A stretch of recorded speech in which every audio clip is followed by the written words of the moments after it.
Where'd you make it back from? I went to Asheville. Where's that at?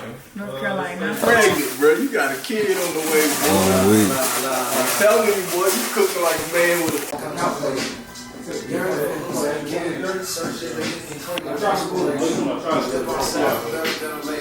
Smoke some, hope some comes from the stimulation. Do it all, stay patient. Get in tune with God, and when lightning strikes, it's He who decides. We from a cooler side, whether you get, you deny. Yeah. It's the material. Yeah, and I think I almost gave these up. I almost gave these up. Because I was like, I don't know why I bought this being a hype beat. Yeah, I know.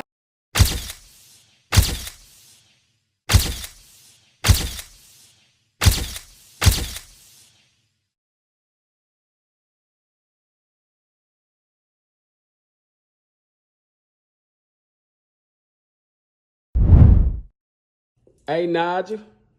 Did too hard, bruh. Super honored, man. Shout out Nigel. Shout out everybody here. Shout out Unspoken.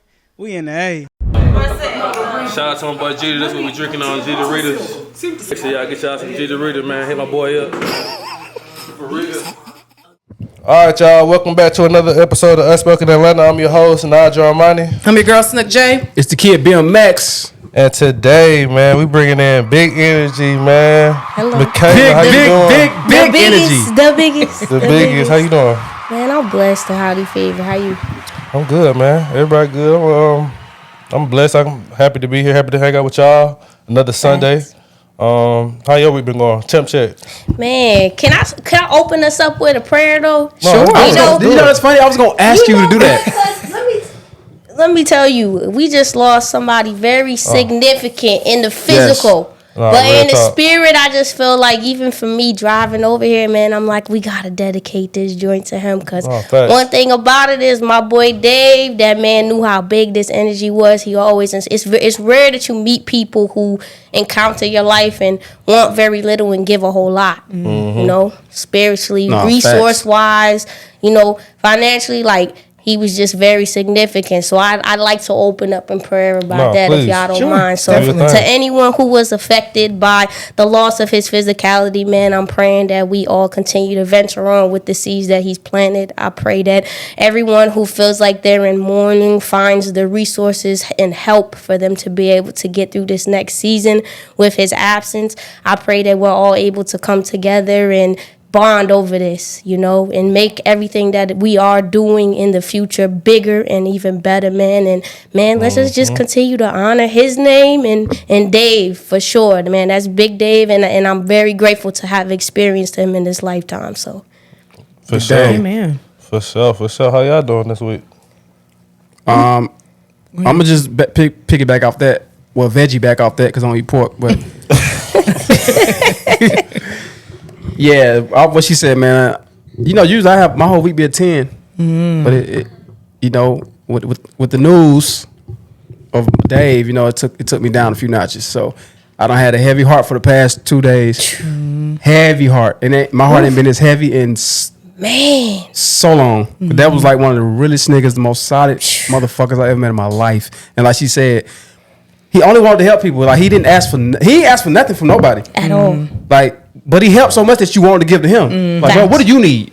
Because you always fucking giving and putting your hand, you know, to help people. But what do you need? So he was one of them people, man.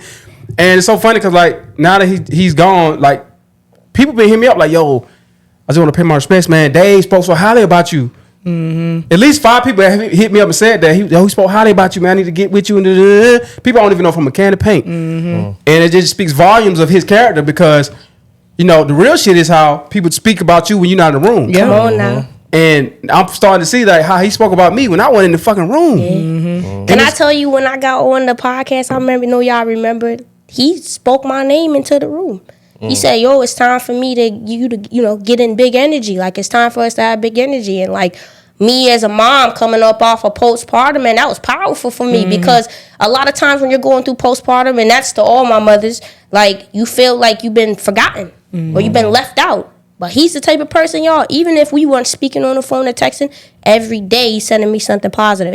And now that he's transitioned, I think I'm really realizing the value of the seeds that he's planted, you know? And I think so even as me, you know, I have my emotional moments, and it's been a long time since I mourned death the way that I have since his transition. And the beautiful thing about it is I'm kind of on the other side of the thought. Like, it's not so much as I'm sad that you're gone, because I promise you with my whole heart I know he's at peace. But I'm really, really kind of mourning the experience. Like, man, it's I know. the experience that we're going to miss. Come more than on, anything, man. Because he's the type, I'm telling you, that man to call me.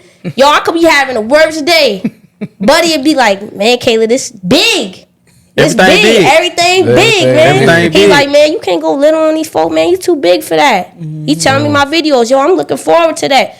For somebody like him, that meant a lot. So I say all that to say, like, I really love him, and I'm really happy though for the experience that I had, and it's really kind of put fire under my ass, so to speak. Excuse my language, but just for the simple fact that now it's like I kind of want to honor his memory by doing everything he was waiting on me to do. It's like now time is more so of the essence, not because I'm looking at it from a perspective of it's limited, but it's more so like I gotta give it to you. I gotta do it for you, Dave, type shit. So yeah, man. And there's also a lesson in this, right? The lesson is like, stop putting shit off. Like, just stop putting shit off, because we all think we got time.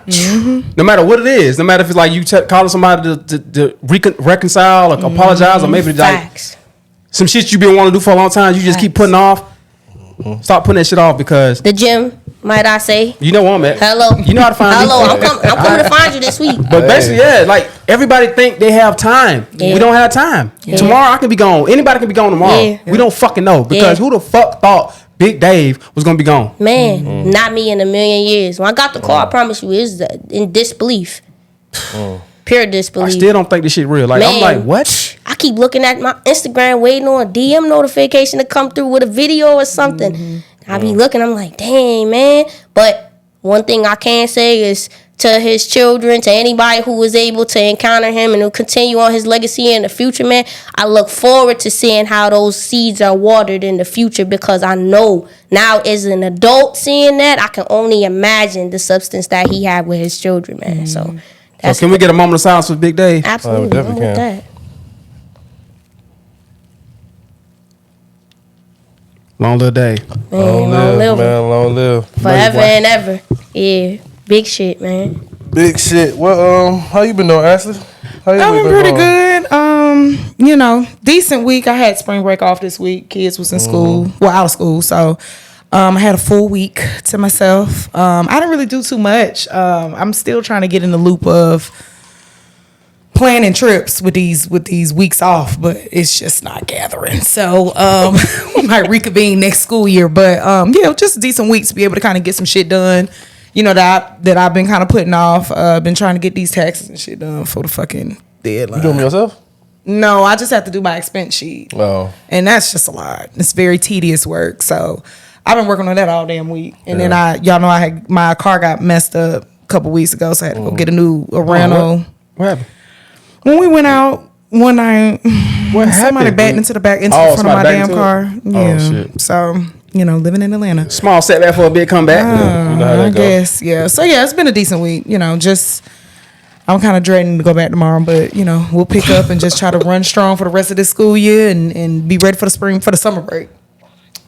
Boy, before you move on, I just want to say, I'm so fucking proud of you. What? You know why? Man, what? You know why? What? You know why? Oh. B House is Look, I'm like, B House. Yes, sir. So if y'all don't know, she had shut down her hair company, and we thought that it was done for good. And I guess she came back with a surprise last week saying that she basically rebranded it. Come on. And got another name, and she's back on the market. Yeah. Because these people need you. Yeah. And we need you. Yeah. I love that for you. Thank you. I love that for you. I appreciate it. I'm so glad. It's been very, I was teeter-totter, and I really didn't know That shit had my heart so happy. I'm glad to know that. Yeah, because I was teeter-totter. Like I said, you know, being an entrepreneur ain't for the weak and the mild. No. So it's just kind of one of those things that when you try to come back, you want to make sure that you come back and you come back the right way. This is, you know, I've rebranded my brand, but I've always rebranded it with keeping it going, never taking a hiatus of anything of that sort. So, like, to kind of take a minute to sit and be like, okay, if I come back, what this comeback gonna look Let me like? ask you a question. Was that always the plan, or did you really say like fuck this shit? Or did I really said fuck that shit. Okay. But I know me. So what made you come back? Well, I know me. I know that I can get extremely caught up in a lot of shit, but I never make decisions based off of like temporary emotion. Come on. So I said, okay. You know, when I said I was leaving and everybody was like, no, where you going? Okay, where the hell y'all was at? When I was doing what I was doing. But hey, okay, you know, I appreciate the support. And like I said, I really didn't know. When I made the video and said that I was done, I did not know that I was going to get the pushback that I got back. And all of the people that were stating like, you've inspired me to do X, Y, and Z, yada, yada, yada. And, you know, I thought, I'm like, okay, well, damn, I done already went out here on the ledge. I can't just, you know, reel this shit back. So I thought about maybe bringing it back, but I was like, I don't know yet. So once I cut that light out January 1st, I was like, oh shit. My life for the last 5 years has been dedicated to Honeybee. I've literally like eat, breathe, sleep, all that. You know, anytime somebody says, oh, I know you from X, Y, and Z, or, you know, how, you know, what you got going after work. My life was wrapped around Honeybee. I knew after work I had to go to the post office. I knew I had to go pick hair up. Like I knew my routine Monday through Friday, and maybe even a Saturday if I had to go and meet somebody with a pickup. So to sit and be like, oh, this don't feel right. You know, so that kind of you started to miss that routine? Yeah, I missed it, but it didn't kick some fuel into my ass. Like, okay, so I did shut the light off on IG, but I never deactivated my profile. I ain't that silly to just deactivate everything. So I was like, let me just go on and just put these shits on, you know, let me just go in and what do they call it? Archive. No. Like the second. You don't delete your Instagram. It's archive. Disable. Okay, disable, yeah. So I was like, let me just disable it, you know. And I had been, you know, thinking about different little names and stuff like that. So all to say, I'm glad to come back. It's still a curve that I'm trying to like figure out what am I going to do different this time around. But you know, it felt good to come back, and felt good to be received when I did come back. You know, because everybody was like, bitch, it's April 1st. Like, are you for real? Are you playing? And I was like, that's what I want y'all to say. No April Fool joke. Yeah, like, but that's what I wanted them to think. I wanted them to be like, hold on, she for real or she play? Like, so, you know, just a little wordplay on the marketing. But yeah, I appreciate that. It's, you know. Well, we're glad you're back, Ash. I appreciate it. Definitely glad you're back. Had a good week outside of the Dave news. I had another family pass yesterday. Sorry. So I had to one of my moms. Well, it's my cousin too, but my mom they're closer in age. So just upon my mom and my aunties and my auntie's mom, who we all went to her house last night. Just kind of just make sure she was straight. But other than that, I'm blessed, man. Start P Valley in 2 weeks. Oh yeah, Okay. P Valley back. Okay. So P Valley start filming on the 30. I want to say 31st, but I start on 25th for prepping. He work on sets. I work on set too. So yeah, just doing that. We're getting ready for that. I'm still on Fight Night right now. This is another TV series that they plan on. Oh, that's a series? I thought it was a movie. It's gonna be a series. Oh, yeah. okay. It's episodic. I don't know how long it's gonna be, or if it's gonna be like you know how Netflix they put the whole season out, or like they're gonna do it bi-weekly. I don't know how they're gonna do it, but yeah, it's an episodic. That's it, right? Sonic. Episodic. Hey, if you're an independent artist that's looking for a platform to showcase your skills, looking for an opportunity to shine, perform live from Unspoken Atlanta exclusive performances.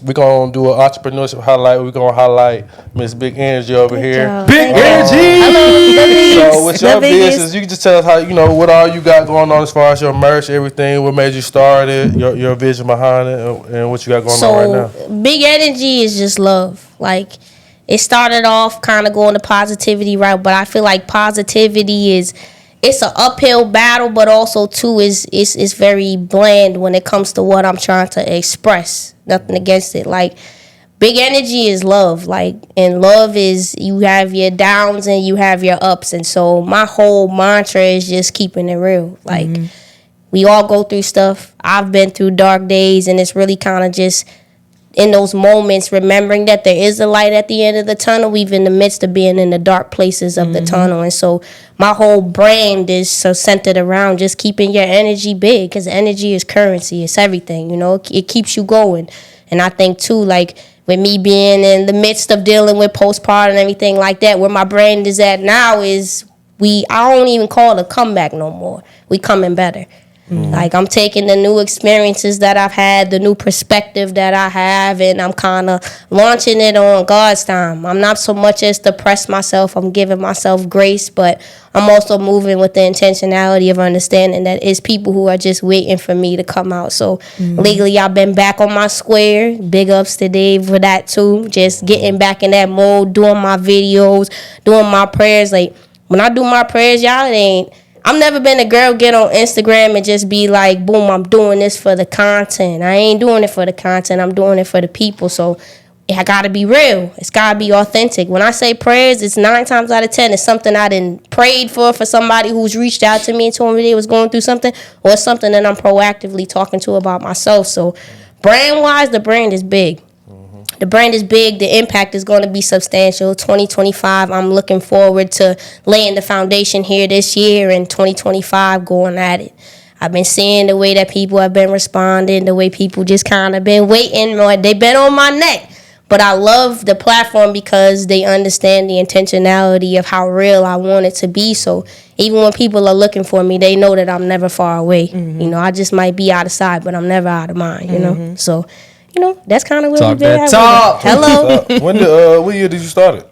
2021, really. Okay. It started for me doing little 30-second clips, y'all, in the car. My biggest insecurity was my voice. I never wanted to talk. And that's your biggest superpower. That's crazy. But that's what God do, though. That's how he build your character. He take the things that you are the most afraid to do, and he give you strength in them, because the willpower it takes to do something you're uncertain of, it's very substantial in comparison to something you know you're already good at. You get comfortable. When you get uncomfortable, man, that's when you elevate out to your highest top tier self, man. So like, everything about these last 2 years has been uncomfortable for me. It has. I've had to transition. I had to let go of control.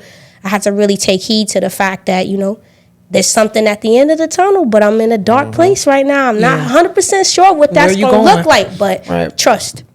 Listen, you're right. They always say it get bad before it get better. Come on now. So yeah. Y'all watched the Glow interview with Shannon Sharp? That was such a good Y'all heard interview. her when she said the first 60 days before all them songs pop, F&F did what it needed to do. Big shouts out to Big Glow. Like, she was down and she was out. And watching that as a person who's like, yo, I'm coming back. Like, January 24th, I sat down with Dave. I told him the same way I told him 2 years ago. I said, look, I want to start a brand, you know. I want to start with shirts. Just big energy. Everybody call me Big Kayla from my videos. Yo, I want to do something because Big Kayla is just big energy. That's all it is.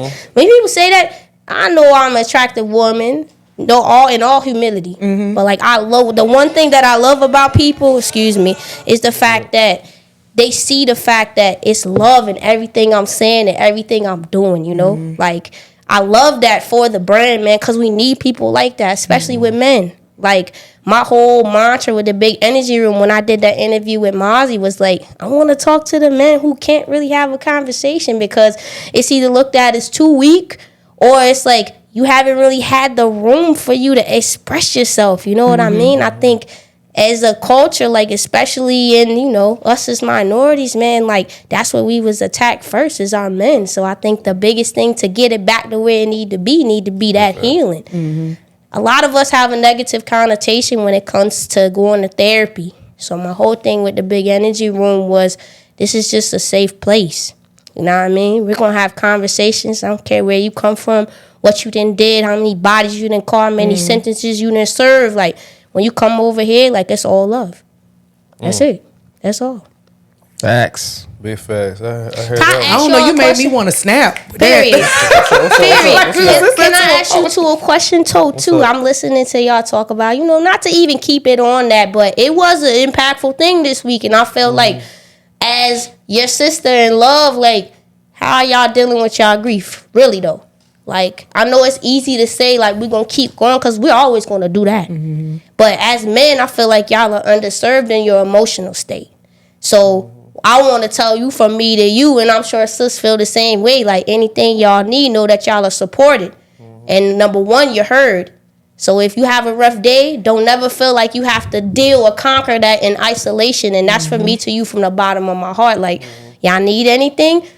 We could cry together. Women, it's more of an open platform for us to tear up and be emotional. Even me, I had to take hours before I could even shed a tear. I want y'all to know that y'all don't have to deal with it by yourself now. Y'all are supported. I mean, that's exactly what I did. I lived in my feelings because I know that feeling is healing. I love that for you. Yeah, right. So even when the first heard the news, I was in shock. Yeah. Next day I woke up, I'm like, damn, this shit really happened. I'll go to the gym. I didn't start my routine. Go to the gym, still training people. I'm fucking on my mat stretching. I just bust out in tears. Flowing. That's how I be. Flowing. I let it go though. People there like, damn, you good? You know, of course they're gonna do that.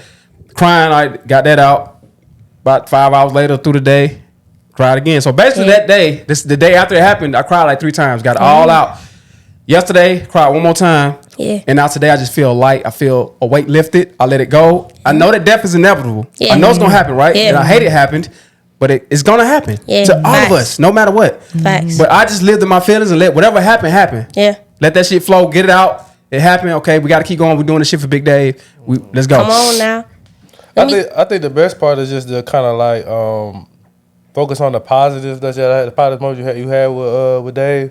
And for me too, I had a few conversations with him at film sessions, and really I had a couple of them at the Perspective live shows that the last 2 we done been on, but I kind of just look at that and look at the impact that he had on the people that's around us, and kind of just try to live in that, in a sense, and just take it for what it is. It kind of anything that we all learn from him, kind of live it through our own lives, and just we all know he was a good person, and so that's all I kind of really think about. But even with your cousin, like. How you doing with that? With my cousin, like with that, is just more so of like I feel it's not necessarily I feel for more of my mom than anything, because they was like this. Like, even though we're blood, I don't have those memories of us going out or us hanging out, spending night at each other's house growing up. So all I can do is just feel bad because I feel for my mom and also her mom, because her mom is like, I think almost like 84. She's still alive. And so, like, just the fact that she had to bear her own child, well, she's going to have to bear her own child, like, just making sure I'm there for her in any capacity that I can, and just try to stay positive, because I know we all can. Seeing those situations, like, we didn't know Dave was going to die that day. I didn't know that she was going to die yesterday, like, and it kind of, every time, it's like a reminder, like, check up on your people, man, love up on your people. That like, part. Even the people that you haven't talked to in a while, just send them a text. Hey, how you doing? Thinking about you, because you never know, bro. We just saw on Friday. We thought it was cool, like facts.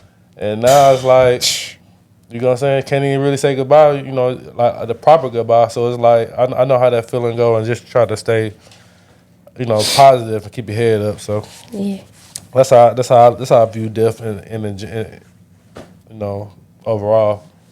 On the other side of feeling is healing. So that was my only point in kind of bringing it up to y'all too. It's like I encourage y'all to feel in whatever capacity, even if it is solo. Too. Yeah, facts. You gotta know. Sometimes it's just nice. Like, that's something he did for me, and I think that's kind of been the approach I've been taking with everybody, is just checking on everybody every day, because we all deal with things differently. So yeah.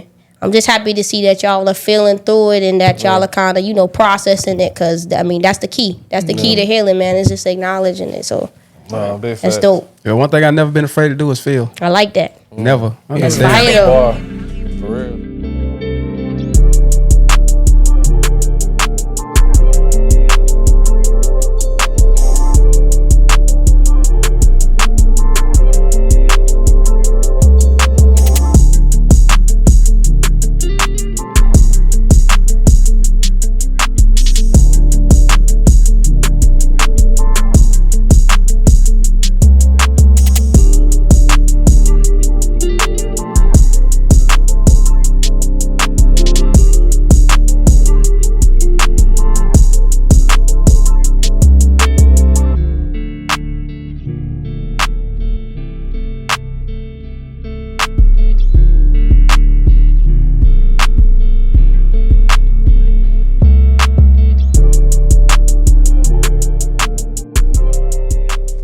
Yeah. What we gonna do? Hotspots? I got hotspots this week. I ain't got none. Oh, I do got one. Well, hold on, before you go, hotspots in Atlanta is something that you want to places you done been to in Atlanta that you want to give, telling people about that you enjoy being there, or just a honestly highlight, the venue that we did the perspectives at Bank at. What was that called? It's called the Gallery Smith. Gallery Smith. Yeah. I'm not gonna lie, that was a vibe. That was a vibe. I like the layout of it. I think the location is pristine, and for the type of event we were doing, I think it kind of like added to the flow and the vibe of it. It was kind of dope. Yeah. Every time we done been there, it's new paintings on the wall. Every time. Yeah. So it's like, I be like, damn, they got a storage in the back. Yeah. Like every time it's like a new spot. Every time you done go to it. I think it's Gallery Smith Anderson. Yep. Gallery Anderson Smith. That's what it is. That's in Buckhead too, y'all. For y'all, if y'all looking for it. It's a nice little spot. I think I actually went there before we started shooting the live show there, just to check it out. It's a nice little day spot. They do like music stuff as well. Gallery Anderson Smith. Anderson Smith. Yeah, make sure y'all check that out. It's a good little vibe though. Date night. That whole little area right there. It's a lot of little stuff going on. So you can also, they got places you can go out to eat, and that whole little strip is a nice little vibe. What you got? I went for 404 Day to Barrio ATL. I think I'm saying it right. I don't know. BARR. I know what you're talking about. Yeah, it's on the west side. Mm-hmm. Yeah, and it's like a barbershop next door and all that. Cute little quaint little spot. We went because I was going to support a friend who was hosting. But nice. They do like burrito tacos. Everything be like salmon based. They have salmon burritos, salmon bites, salmon sliders. They got a lot of salmon. Salmon everything. And then, your normal chicken, steak, and stuff like that. But cute little spot. Hookahs was decent price. I think the hookahs was like $40. Okay. Which we can do that. Yeah, that's good. And then they had like a happy hour, which they had a happy hour on Tuesdays and Thursdays, which happy hour was pretty decent too. So y'all check that out. It was a decent spot. We didn't stay long because I went to my other little spot, but it was decent. We had a good little time in there. You got something? Yeah, it's a spot called Garden Park ATL. Park with a C. Yeah. Garden Park ATL. You been there, right? I love it. Yeah, Garden Park is a vibe. So I ain't been in a long ass time. I need to go back though. It's a vibe. I haven't been since Shay Mack been DJing in there. She's still there? I know. I haven't. No, I'm saying I've never. When I was going, she wasn't DJing there yet. So I need to go it's experience. Definitely been a long time now. Oh yeah, because niggas be saying like the DJ in there go crazy, and I'm like, oh yeah, talking about Shay. But Garden Park is basically like a brunch spot. Reservations only, and I just like the vibe of it because y'all I'm a plant person. Yeah, it's so cute, and it's like when you walk in, it's like you're in a fucking jungle. Airy, flowy. It's like plants everywhere. The lights are dope. Make you want to get dressed up cute. Yeah, make you want to get dressed. Have a little chest out. The service is good. The drinks is good. They don't really have. I'm vegan. They don't really have a lot of vegan options, but for people who eat meat and stuff, the food is good for everybody else. It is. So everything is top tier. DJ, the music is top tier. Everything is top tier, so y'all should definitely check that shit out. And then Sundays, don't you? When you do your RSVP, you pay $50, and it's like unlimited brunch, right? You pay $45. $45, excuse me. So it's $45 RSVP, unlimited brunch. They just keep bringing food out. You sit down having fun with your people. They just keep bringing food out. And what side of town is it? West Side. Okay. Cascade. West side, best side. Let's find out. It's literally like Barrio is. I think it's like a street over. Okay. They're like right around the same area. They got hookahs. But it's definitely, they got hookahs in there. It's cute. It's one of those spots like, it's definitely one of those places where you just can't pull up and go in there. Like you have to have a reservation because they don't seat you. They don't do all of that. Some people say reservations. Make sure, but they still take walk-ins. They don't take none of that. No, that's good. You got to have reservations. So they give you the experience, and they give you the experience through a window. And then once your window up, you go. But it's definitely a vibe. I think it's like a 2 hour. It's 2 hour window. Yeah, I think they stick to that, which is good because that allows them to get. A lot of people do big parties in there, so that allows them to get their people in and get their people out.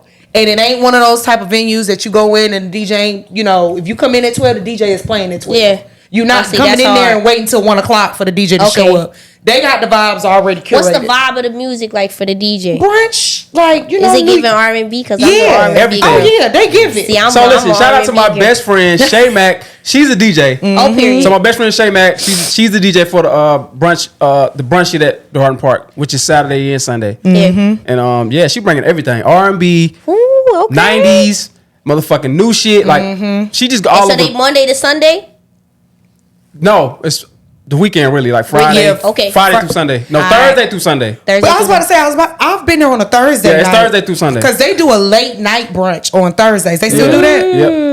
So like you do a reservation for your late, it be a vibe now. Yeah, I gotta check that out. You It's fuck around real up good. in there. It be a vibe. It's real. It is. Yeah, it's cute in there. Imagine spending $45 and they just keep bringing you food. That's hard though. They keep bringing you food. The affordability All you really gotta and pay then for the is service like will buying be- drinks. And your hookah. But the so your food- food is set. So Yeah. you know you pay your $45 up front. That's then, cool. You know. So That's cool. In it's 2 hours is plenty of time for you to really get your vibe on too. Yeah, so that's for sure. good. Yeah, Well, definitely. hold on. I had a spot called Burn. I don't know if y'all smoke cigars or not. Y'all smoke No, I don't. smoke cigars? You ever been to a cigar lounge before? Yeah, the cigar bar. Yeah, It's called what? It's called Burn Okay. Cigar Lounge. It's in the by the Braves Stadium, the new Braves Stadium. It's in there. Nice drinks, food is excellent. Sundays is probably like their best days. But I go there every once in a while with some guys I went to college with, just to hang out, talk. But it's a good little vibe. If y'all into it, it's a nice day spot. So it be women. It don't just be a lot of guys. It be a lot of women. Cigars there, too. just that's scent. But you gotta be into that type of shit though. It makes Yeah. me shitty. I don't smoke My cigars stomach be like hurt that. when I smell cigars. I don't smoke cigars like that at all. But if I do, They I'll say they probably make be you going shit, there though. to do it. I wouldn't know. Yeah. But it's a lot of other spots I done been recommended to go to. But they be having like The Battery though has really good. these- Oh, the Battery, yeah. Yeah, they have really good spots in Yeah, there. they got everything up there. They do. It's just like I like the Battery too. Real cute and white. I mean, this ain't now the baseball season about to start. It's gonna be super packed in there. Yeah. But when it's not baseball season, that's really the best time to go You up there and still can go up experience. there watch some football, basketball games. They got Yeah, I know, but I'm saying when it's home games, Oh, it be yeah, packed. yeah. It's a vibe It be with extremely packed up there. It ain't no point of even But when it's not games there, it is nice to go up there and experience the ambiance. Yeah. The theater, all of that shit up there. It's nice. It's really nice. I haven't been to the theater though. up there. Yeah, they got a movie theater and a like venue for concerts. Coca-Cola ain't the Roxy there. We went to see and then the Eric movie Bellinger theaters there. You did? Bellinger. When you seen Eric? When was he here? A few months ago. I like Eric Bellinger. He was up there at the Battery. I love him. Nice little Yeah, so date that's vibe, cool. though. It It's He's sound my favorite. Eric, I love Eric. Eric's a vibe.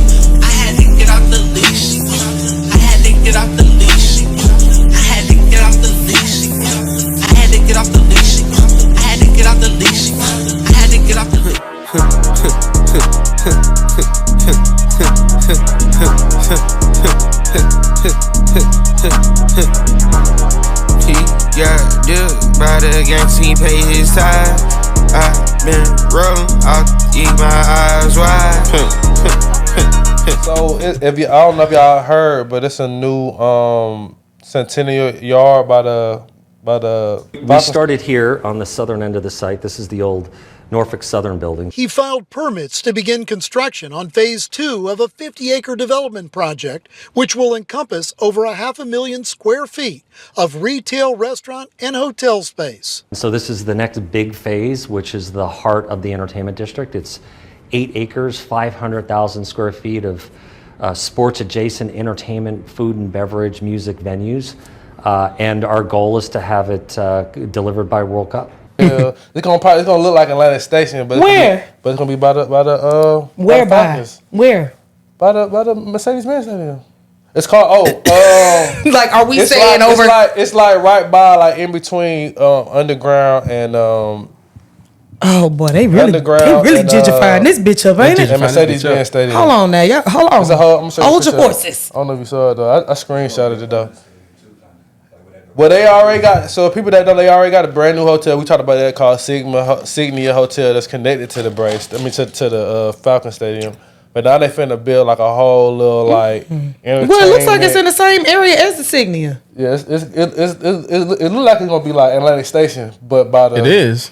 I feel like they redid Atlanta Station, got that popping over there when they did the movie bowling alley and all that junk over there, and now they taking that everywhere. Well, you know what's crazy? Years ago, it used to be Fox Sports Grill. It was, and that was popular. Like niggas loved it. Yeah. And whatever happened with that shit? Well, first off, Atlanta Station took a plummet at one point. Like it just went.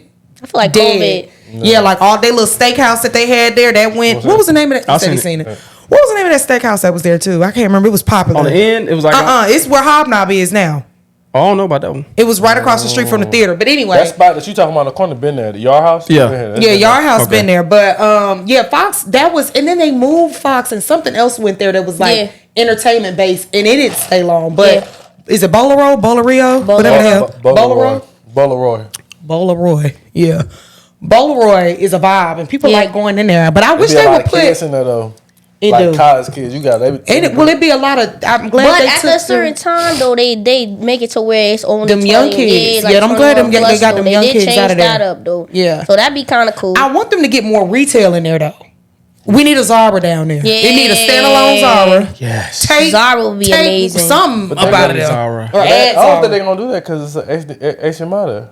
H&M. H&M. H&M. I'm thinking about damn word. HDMI. They could really take Forever 21 out. They can take that shit out. We don't need. They don't fell off. Yeah, I used to fuck with them out, bro. They can keep forever. But we said they could be getting older. The 20-year-olds, they still loving that. Nah, bro. take My fashion sense ain't changed. Yeah. I ain't gonna lie, H&M and Zara kind of dominating the market. Hell yeah. yeah. Like, Yeah. so I think Zara They could probably really bring more take business. Victoria's Secrets can go. Hello. We don't really necessarily need that. They ain't doing no You can stealing really out of take there Dillard's. anyway. Dillard's is cool because I guess Urban Outfitters.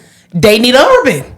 They need an Urban Urban. Outfitters is cool. They need That's an a Urban. t-shirt All spot the same, though. That's It's how not. I feel like, I'm gonna say, that's how I feel like they feel. Like the Urban Outfitters, H&M. No. It's all different vibes. They all different vibes, but we definitely need a Zara out there. If they did a Zara out there, we I'm in might Zara be all every right. Yeah, me too. I was I just in the one that. Zara, yeah, last station still open. Is that still? What? I mean, not last station, but Lennox. Yeah, I just went in there. They still didn't redid it. It's got its own. Yeah, that whole little second floor, everything on that, like changing. Yeah, well, they didn't took like 3 stores and made it into one big Zara. So they got the women's, kids, and then the men's. Yep.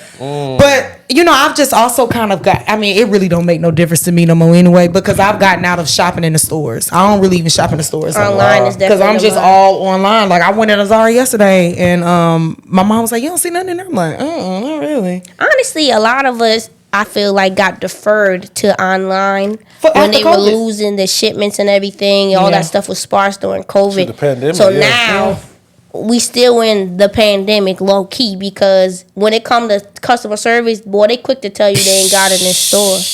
And then too, you have to think there's a deficit in the workers, so they're not stocking the same way. The truck could be coming, but it's a lot of different things that I be literally playing just into that. asked this boy in Zara. I wanted a shirt. My mom was like, "I didn't know you shopped in men's section." I'm like, "Girl, shut the hell up." But anyway, I see the shirt on the mannequin that I liked, and I wanted it, and I was like, where are these at in the store? Because I can't find them anywhere. So he was like, well, this is the only one. And I was like, okay, well, can I have it? And he was like, no, we can't take it off the mannequin. Since when? They've been doing it? I said, so you can't you can't put another shirt on this young man? And just give me this shirt. What store was this? Zara. Which location? In Lennox. They done did that shit for me before. I literally told him, I was like, he was like, well, it's only one left in the store. And I said, okay, well, is this the one? Why are you saving it? Or is there another one? So I said, who gonna buy this? They need to advertise them. They need to Bro, refer they you done back to literally the took website. shit off the mannequin for me. I told him, I said, I've never heard that before, but I did not when I was with my mom. I didn't want to be that girl. Yeah. And was like, well, can I see the manager? Get him to take it off. Since you can't take it off, let me get him to take it off. Don't So even I worry just about it. Because normally they will. I'm not even. Yeah, I've never heard that Normally they before. will. Usually they just take it off the mannequin, sell it, and then put something new up there. Yeah. Style the mannequin a different way, but They gonna get ready to do it when they flip over their advertisement for the week anyway. right. That was lame. Yeah. He was a young boy. I want to say like that's. I think that's kind of one of like. I love that everybody's like want to be entrepreneurs and start their own shit and have their own shit. But I think one of the downfalls of that is the in-person customer service because it's a lack. I went to the post office today to drop off some orders and shit. Ooh, Chad, don't get me started on the post office, baby. It was one girl in there. She was like, she had the biggest attitude because all of them do. For the whole weekend, they only had her working in the whole post office by herself. Oh yeah. And she was like, they had me doing all these hours. Oh yeah. They ain't had nobody else in here. They ain't hiring nobody. And don't nobody want to work They here. work for the USPS. For them to work for the government, have some of the nastiest attitudes ever. That's why. But it's one thing about it. You continue to go in there and build those relationships. They become your favorite people instantly. Yeah, because even the girl, right? She had an attitude with everybody. So I seen what she was doing. I read the room. Mm-hmm. When I got there, I was so nice and positive to her. Yep. And now me and her cool as hell. Yeah. Like I had her laughing and shit before I left. Yeah. Because I said, you're not finna have this energy with me. Yeah. I was about to say, you know what that is? That's that big energy. Yeah. Boy. That's big energy. One thing my pops always tell me, just as a general sense, like maybe we'll come up to your level. Mm-hmm. You know what I'm saying? I made her come up. That's what that big energy is. Because she was literally saying out of her mouth, I don't even want to be here. Mm-hmm. Everybody came up, she had an attitude. But just put it over there. Just do this. Mm-hmm. I said, okay. Now, if you let her control the temperature of the room, you'd have went up there and felt some type of way. Oh, this broad don't want a such and such. You go up there, look. Yep. It shows grace because I understand why you'd be frustrated. If I'm sitting here all weekend dealing with a whole bunch of people, now you'd be real. Half the people go on the post office, they have problems that you can't always solve. Baby, don't even know how to address the damn package. Problem solver amidst trying to help and service everyone else who might got their stuff together just a little bit better, and then it's just you. Mm-hmm. They expect you to be Superwoman, Superman, so it's our expectation too. We expect these businesses to still operate the way they would with 10 people with one person. Yeah. But now you put yourself on the other side of that perspective. You like, I get it. That's why I understood her. I said, listen, babe, I know you don't. I feel the first thing I said is, I know you don't want to be here. Come on. So the first thing I did was agree with her. I took that, and then I took it to another level. Yeah. And like King said, Dr. King, right? The only thing that can drive out darkness is what? Light. Light. Come on So now. I brought the light. Come on now. When I left, she was laughing. So I hope she big took, energy. So I hope she took that energy. You probably made her day. For the rest of the day. Come on, and I was cute. Yeah. I know that's right.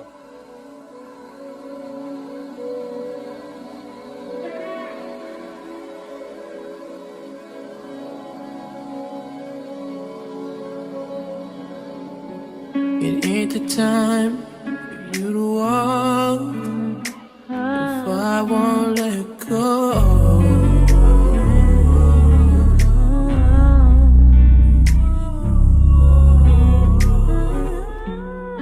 I can tell that ain't what you want.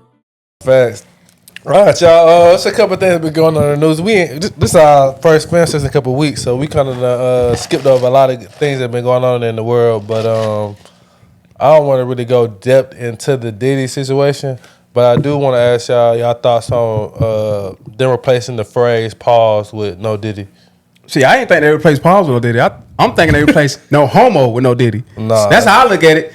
But when Pause is like no homo though. Yeah, slick. pause is like no homo. From a New York, it's slick like. This same shit. But I feel like everybody been saying pause for at least since I feel like middle school, high school, people were saying pause. But now it's like everything that I see on TV, like now they don't even use that shit no more. It's like No Diddy. No Diddy. And then like the kids in like high school, like they hella using it now. Like it's like terminology for them. I just put myself in the shoes. Like, imagine a nigga replacing my name with that shit. No crazy. homo or pause and saying no BC. I'm finished. I'm finished in these streets. Finito. Like what? Yeah. Finito.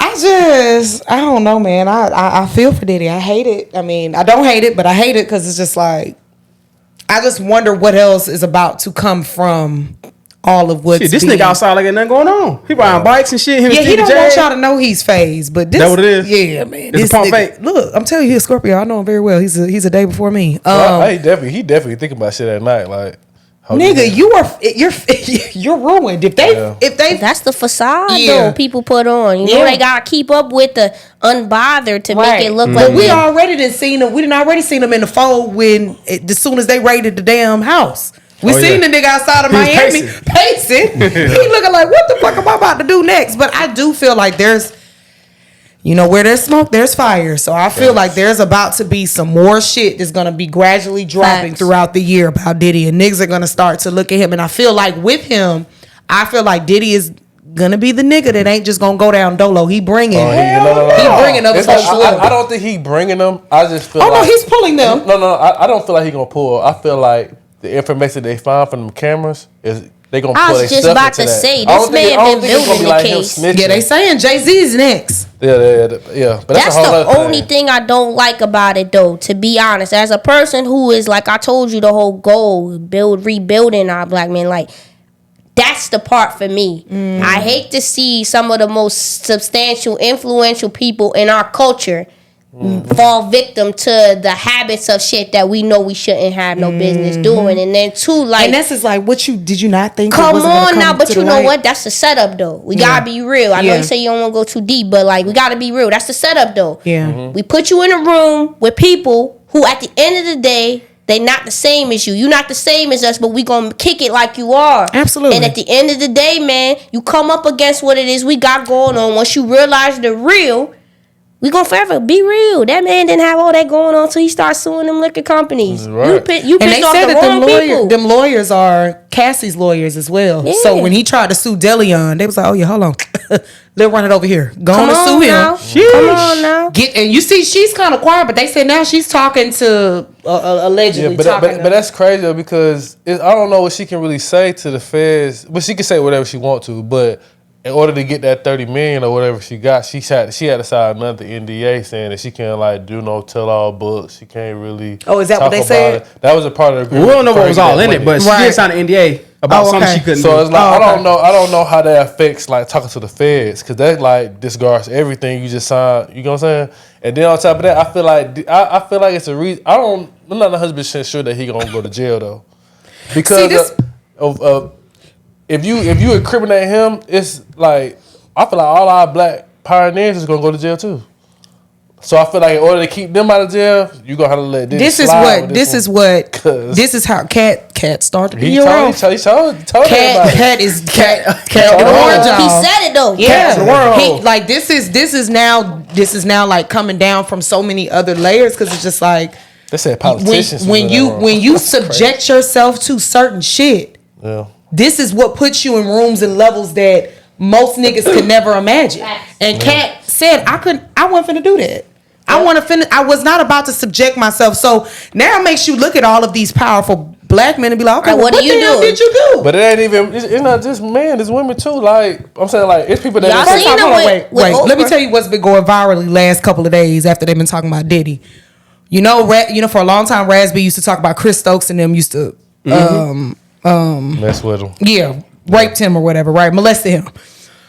Then Orlando Brown, we know he went all the way rap tight too, but Orlando Brown did a interview recently, like the last year or two, about how these niggas how these niggas in Hollywood be doing that are pedophiles. Hollywood pedophiles be doing this thing called Panda, which is something about the booty hole weird. Anyway, he made a comment about that too. So it's like, we talked about niggas like Raspy and Orlando Brown and said that these niggas weren't all the way right and something was wrong with them, when all in actuality they was really out here. I was about to say, been telling y'all niggas what was going on. There was definitely some truth in that shit. But you know they really used to say like Raspy was throwed off, and when I went they're gonna say that.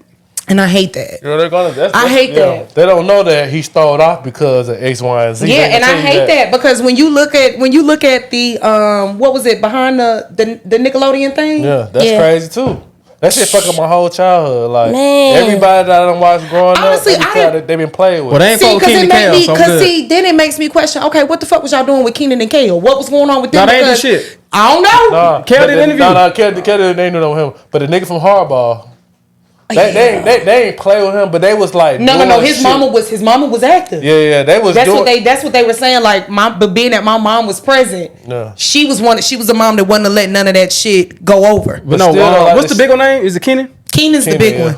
But Keenan's extremely successful, so it makes me wonder. No, he just did a whole interview. He was just saying like, he was like, all this shit was happening right. He was like, damn, was the black kids not good enough? Which was crazy. Like, which it did give that in the documentary. It kind of made it seem like the black kids weren't they weren't the chosen. Exactly. I feel so bad for, and this is so off topic, but I feel so bad for Amanda Bynes because she was fucked up early in the game. And for her to have, she did a rant one time, and this was another thing where niggas was trying to say she was nuts. She did a rant on Twitter, and they had to deactivate her Twitter, but she said she was 13 years old, pregnant by her manager, and she had to abort the baby. Wow. So now to look at this documentary, because she wasn't a part of it, but to now know it was that fat white ass man. What was his name? The producer of the show. I can't think of his name, and I had no totally clue. forgot, but I know you talking Yeah, about. He wasn't a producer of Kenan and Kel or all that. Well, he was. He was all that, but not Kenan and Kel. Kenan and Kel. That's why But they yeah, ain't get to played know with. that that's evidently putting like the pieces of the puzzle together is crazy. And then Drake Bell, like his dad, the way his dad cried on that documentary was extremely sad. So to say all in all, to say is the way that money changes people's moral compass. Like I'm about to say the parents, even with the integrity with their kids, because for me, I ain't gonna lie, y'all. Going back to Ara, oof. All right, I been and said it. People be like, man, why you don't? I'm like, cause for me, the thinker that I am, man. Number one, he is a product of abuse. Yeah, that went untreated. Yeah, and then you Who have talking it. about? R. Kelly. Okay, yeah. So then you go deeper into it. Everybody was condoning it. Oh yeah, They was condoning dropping them off. it. The parents, that's the thing That's with me. what pissed me as off. a mother, Yeah, okay? your parents was I selling would y'all. never. I don't care how big the check is. That's where going back to what you said, the moral compass. Yep. I'm never compromising the livelihood of my children. I'm never going to F them up to the point to where I'm getting a check off of their pain. Mm-hmm. Because some stuff is irreparable. Yep. You know what I mean? We And just them learn to kids are cope with it. forever. They're forever done. Like Man, what? their mind to. That R. Kelly documentary was deep too. Woo. That shit was heavy, and it was just like, okay, you wanted to stop watching it, but you was like, I gotta keep watching. What all happened? A lot of that stuff be like, it's an underage stuff, but a lot of them girls be with it until like money stop flowing. Well, with those, like, it's not the It's girls. their It's those parents. girls. yeah, It's the their parents too. parents. Those parents too. They yeah, It's yeah. their parents. parents, and they were I the done ones said- who were to yeah. me where it felt like, why do you have your 15, let them 14-year-old go on daughter at an R. stage. Kelly In the at an R. Kelly studio concert? session with a Why- grown why man you until letting all her go? hours of the morning. That's It's dropping them crazy. off though. And Sparkle Like, letting they her little be in cousin, school? because Sparkle little cousin was one that got peed on. It was just like, Sparkle, you may have not been privy to everything that was going on, but you knew it was some weird shit happening. That's the And part. you It were was- comfortable enough to allow him to It be the parents turning the blind eye. Like for me, like we raising the Too next much generation of adults, man. Like that's Yeah. the number one role and responsibility as a parent. That's why Yeah. our generation's so messed up now. It is. Okay, the level of integrity and responsibility that we were able to maintain in previous generations is the result of the things that are going wrong now, and why kids are thinking the way they're thinking. You see, a lot of kids, they growed up. Like Yep. they're adults. Yep. They doing adult stuff. You got 14, 13, 14-year-olds throwing whole parties like they in a club and stuff, man. I ain't gonna lie. I want my child, I'm always put it down because I believe in having real conversations and real preparation.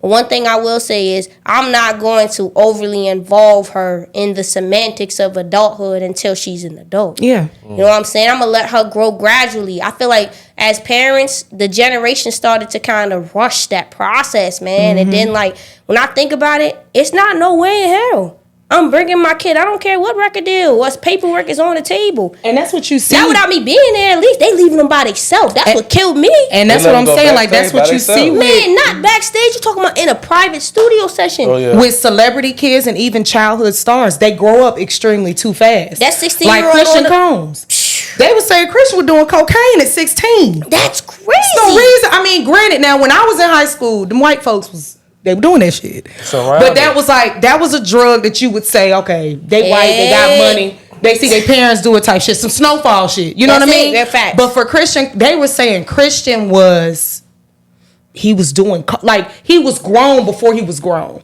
And even it makes you just question, like I hate, because I really did like Diddy. Like I was a big Diddy fanatic. Like, Yeah. oh, he's this nigga, he's We all this was at one billionaire. point. You know what I mean? Like my Scorpio twin, woo woo woo. Now it makes me look at everything that he's done and to the success that he's made it to. Who all have you burned to get to the top? And what makes it a little more strange is Mace, is now back on the heavy foot platform. He told you exactly what it was. No, I know, but even with all of what's going on with Diddy, Mace ain't saying shit. Like, he's happy. Because I was about to say, he's far removed. So I watch It Is What It Is. Yeah, I do too. His whole demeanor about this number It's one. very unbothered. He's a real P. And I want Yeah, to he real know. P. He's a real P. I want to know during that portion of when he was gone. He was left. he was He told you pastor. though. He was Minister Mace. I want to know what all was going I in. feel like he's the true testament, and God knows I wasn't He there. got up out of there. But his energy gives, you know like, I'm so glad I got the fuck up out of there. Come on now. Yeah. It gives individuality. It gives I didn't go with the common folk when it came to this stuff. So that's why I could sit back unbothered because my slate is really clean. Yeah. The people who having the most to say and want to act like they're Stevie all J uninvolved. ass. Come on, man. Yeah, Them was Stevie the, is listen. Or the ones who ain't saying nothing at all. Yeah. Well, you know what's making all of this happen is that guy who was Security guard, right? Yes. He went back on his NDA. When Cassie talked. Yep. When Cassie talked, though, he said his whole demeanor. This the heavy set nigga, right? Kind of heavy set. I'm paraphrasing now, but the man said, "Look, I signed the NDA. He did. Has been his. He's like, but and I might lose it all about this. But when Cassie came out, I knew it was my time to talk. But you know, he was talking before Cassie because he did the interview with Vlad. He did. And he started, this is what sparked. But see, nobody want to listen to him until Cassie came out. But you know what's and Vlad almost need to take all his goddamn interviews off with all of these niggas that, because Vlad shit is incriminating. That's how he get bread. Yes. And every time something new come out, he interviewed bring up an old interview. Tupac Killer. Yeah. Every time, But it be like that stuff right there. Be the stuff that shows you in the culture. We don't listen. It's scary. We don't listen. We don't listen until it's a trend. They go back to the Jay-Z shit too, though. Like Dame Dash did an interview talking about Jay-Z and the Aaliyah and so I don't know if that's gonna bite Jay-Z in the ass, but y'all, I pray it don't. Not Jay. Not Jay. Please don't, cause listen, there's history there, y'all. But you know, a lot of people have a lot of semantics to talk about Jay too, with how they like to compare him to the Franklin, of Snowfall, like how you almost kind of brag about selling what you was selling to your culture and making money off of your culture being addicts and all of that little extra hoopla shit. But I try not to get too deep in that because I do like Jay. But if you're a real Jay fan, as he grew, he changed that. Like, he did, but you remember last album was about art. Yeah, but a lot of people, because they say he trying to merge it to Basquiat, but or is it Basquiat? Basquiat. Yeah. Anyway, but they're also saying that he didn't stop talking about that up until just recent. Because I feel like it was so a big far removed. Part. Yeah. Like one thing I value about listening to a Jay-Z record, how I do artists of his kind. It's real. You know what I mean? It's authentic. So to a certain degree, what you saying, I value that because this is the life he was really living. You know what I'm saying? So even listening, like you said, to the history of his transition in the music industry, like now you talking about art. You went from bricks to art, bro. Like that lets me know, especially for our black men, it's possible. Yeah. It's possible for you to get up out of this. There's a lot of rappers now, and please believe me, I've encountered very many of them and having conversations where it'd be like, you get deeper into it when the money comes. You know what I mean? Like, so to see the transition up out of it, look, I mean, I know everybody got their past and their history. I hope and pray that he's not another one who goes down because I feel like we're not even realizing it's doing something to our culture. Yeah. In reality. It really is, because when you're taking all the top pivotal people who were our kids, us as adults, we looking up to these people, and you're completely demeaning their character. Now, like you said, when I'm looking at Diddy, I'm not looking at all the records that you've made and the accomplishments that you've had. Done. I'm looking at it now it's invalid. So you're invalidating them. What is that going to do for us as a culture? Be real. Real shit. Should that go back into the next topic anyway about the state of the culture of hip hop though? I feel like they killing all the pioneers. Honestly, like everything that has to do with hip hop is disappearing. Like, and I feel like it's kind of killing the whole genre. Like we already I feel like these last 2 years really been like the worst years of hip hop. I'm gonna say the only thing that's kind of saving hip hop right now is the women. Is Drake, Kendrick, and J. Cole. I was gonna say the women. The shit that's going on right now. I was gonna say the women kind of carrying this shit on the back. The women too. But the women too. The women are, but they don't want to. They don't. They'll never say that. They don't like it. But it's like women are now. I'm gonna be real. The women doing their thing, but they lacking substance. There's a lot of twerking. There's a lot of twerking and bullshit, right? Yeah. I said them three dudes because they rapping. This is hip hop now. Kendrick, the shit Kendrick dropped on Future Verse, and then Cole just came back with a whole album. Now we just want to see what Drake gonna do. But this shit is fun now. It's like, oh, okay, the game is on. That 7-minute drill is crazy. But I'm saying, the fact that first of all, let me tell y'all, I'm a big J. Cole fan because lyrically, I feel like he's undefeated. He is, but I felt like J. Cole had fell off for a minute because he fell off or he fell back. He fell back. He got on that summer record. niggas like, look, sorry, Yeah, apologies for the way. He did. felt bad. Sometimes you gotta get the distractions up off you. And I was like, my brother, I feel you. Get back in your bag though. So not to cut you off, but I feel like he had just kind of fell back. I feel like that's what it was, because he came though. with such a heavy run, and I was a big J. Cole fan. Facts. But at some point he lost me, and I was like, Jay, you hold on now. I feel like you was losing getting me into the semantics of what hip hop was and not what hip hop does. Maybe so. You know you what might I mean? be right. With this 7-minute drill, it was like what crazy. hip hop does. My man switched the beat in the middle of the song and went bar for bar. I said, this is what I listen to music for. I'm hearing you different. Yeah. He went crazy. He went Come crazy on on, that man. 7-minute drill. And I need him and K Dot to go on and duke it out at this point. Hey, We went on K Dot now. what happened to the verses though? Versus just stopped, period. Man, but what happened to it? Because that was kind of bringing the culture back low key though. Baby, that Locks and that Dipset. Come on now. Versus go forever live right. That's another thing too. If I'm bringing up too, I think that a lot of the things that are helping out our culture are being sold. Yes. So like for instance, Versus was sold to not TikTok, but what's the That's other when the money got into it. That's what That's what messes no, it what's the up. other streaming platform? Not Apple? No, it's like TikTok, but it's Zeus? not.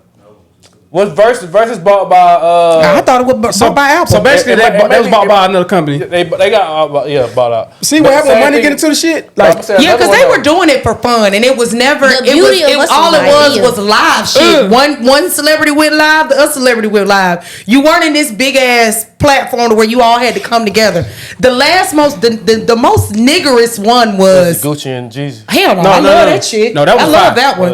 The one with all of them damn R&B singers, Ray Ray J, J. Ty Marion, and all of that That was shit. it. That's where it went done. That was done after It that. became a concert. Oh, but him versus her, but we're gonna make it to a concert. It was terrible though. Yeah. And you could tell them niggas. That's when it became like, okay, y'all niggas losing it. Y'all so losing. you think they should them. have stayed on the live essence? It should have been I genuine. enjoyed Like, it. it was genuine. And what is that? It's just The two only brothers problem getting was- on there going, record Yeah, for when money record. get That was involved. And the only problem was with the live was Triller is who they bought. Okay. Triller bought them. The only thing that was bad with the live was connections and shit, which I understood why they wanted to start to bring everybody together, because they could have control on how we view it as viewers. Because it did also too at one point on the live. Remember, live only let you go for an hour or something like that, so you had to cut it off, come back. You know, but that was fun. Like being in the comments, looking at people Even say seeing how many people was on there. Shit was crazy. You might be not have talked to your homie, whatever. You say, "But girl, you on live? What's up?" Yeah. You sitting there Yeah. and killing Yeah, it.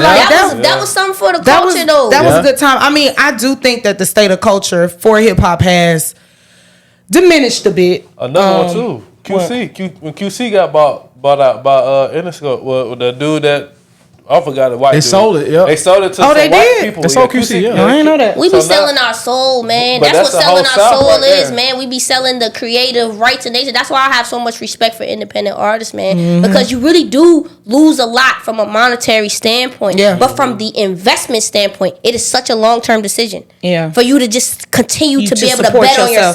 yourself. Yeah. I'm telling you, because once you let other people get in your mix, I'm telling you. But I wish they'll change it. I wish that artists would understand that. Like, this is these platforms that you're having now, like the R&B Money. I'm a big R&B Money fanatic for their podcast. They continuously push being an independent artist because That's Tank, right?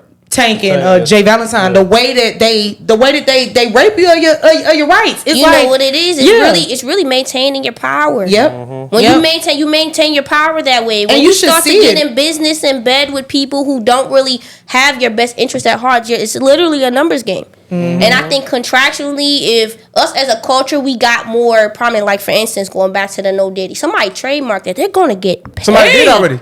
I know, that's what I'm saying. Oh, okay. They're gonna get paid. That's called forward thinking. Yeah. If we applied the same logic that they have on paper to our creative sense, we control the culture with the creative mind. All it is another man coming in and saying, "Hey, that was a great idea. Now I'm going to monetize it." Yeah. And every time it ruins it. Yeah. But if we were to kind of bridge that gap, and I can only pray that in the future, It's that's money, what happens in every arena, though. That's the money. I think that's the issue, because majority of the time why we leave or we get bought out is because of the money that we're getting. And we're instantly though, we're looking at the instant instant money versus the longevity of it, Longevity and of then it, and yes. the rights that you get with your own stuff. And I think that's what, you know, like one person that I know I respect for his mom is she literally, I guess, will forever be the GOAT. But Jason Weaver was just in Blue Cantina, Camp Creek not too long ago. Yeah. That nigga to this day is probably in his damn 40s. He's still getting paid off of Lion King. Lion King. That's dope though. Because he took the royalties. His mama said, yeah, do not pay my baby for just this one role. We finna go ahead and make the royalties off of the Lion King.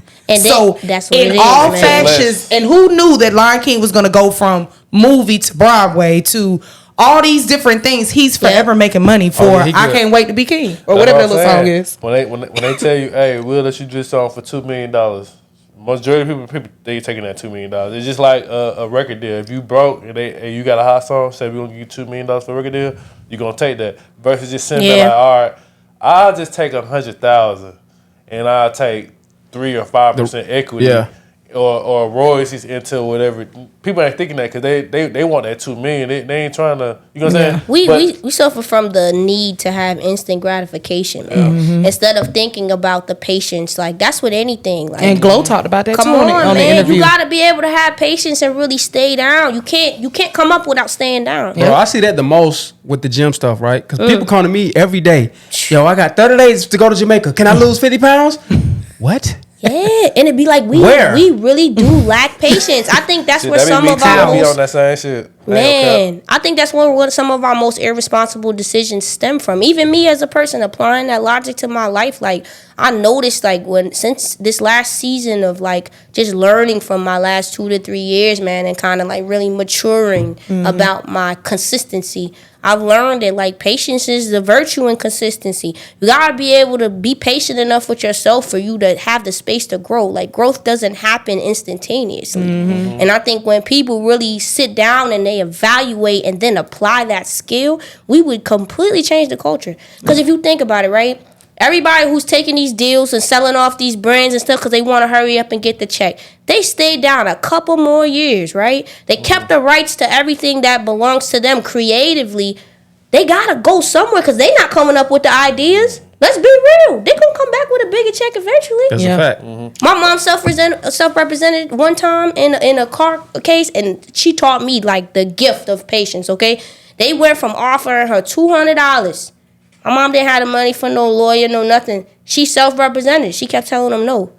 By the time she got done, they came back and offered her $20,000. No lawyer. She not cutting in nobody 33.3%. And that's when I realized, I said, it's the long-term game. It is. It's the long-term game in everything that we do. We apply that skill, boy, listen, the culture would change forever.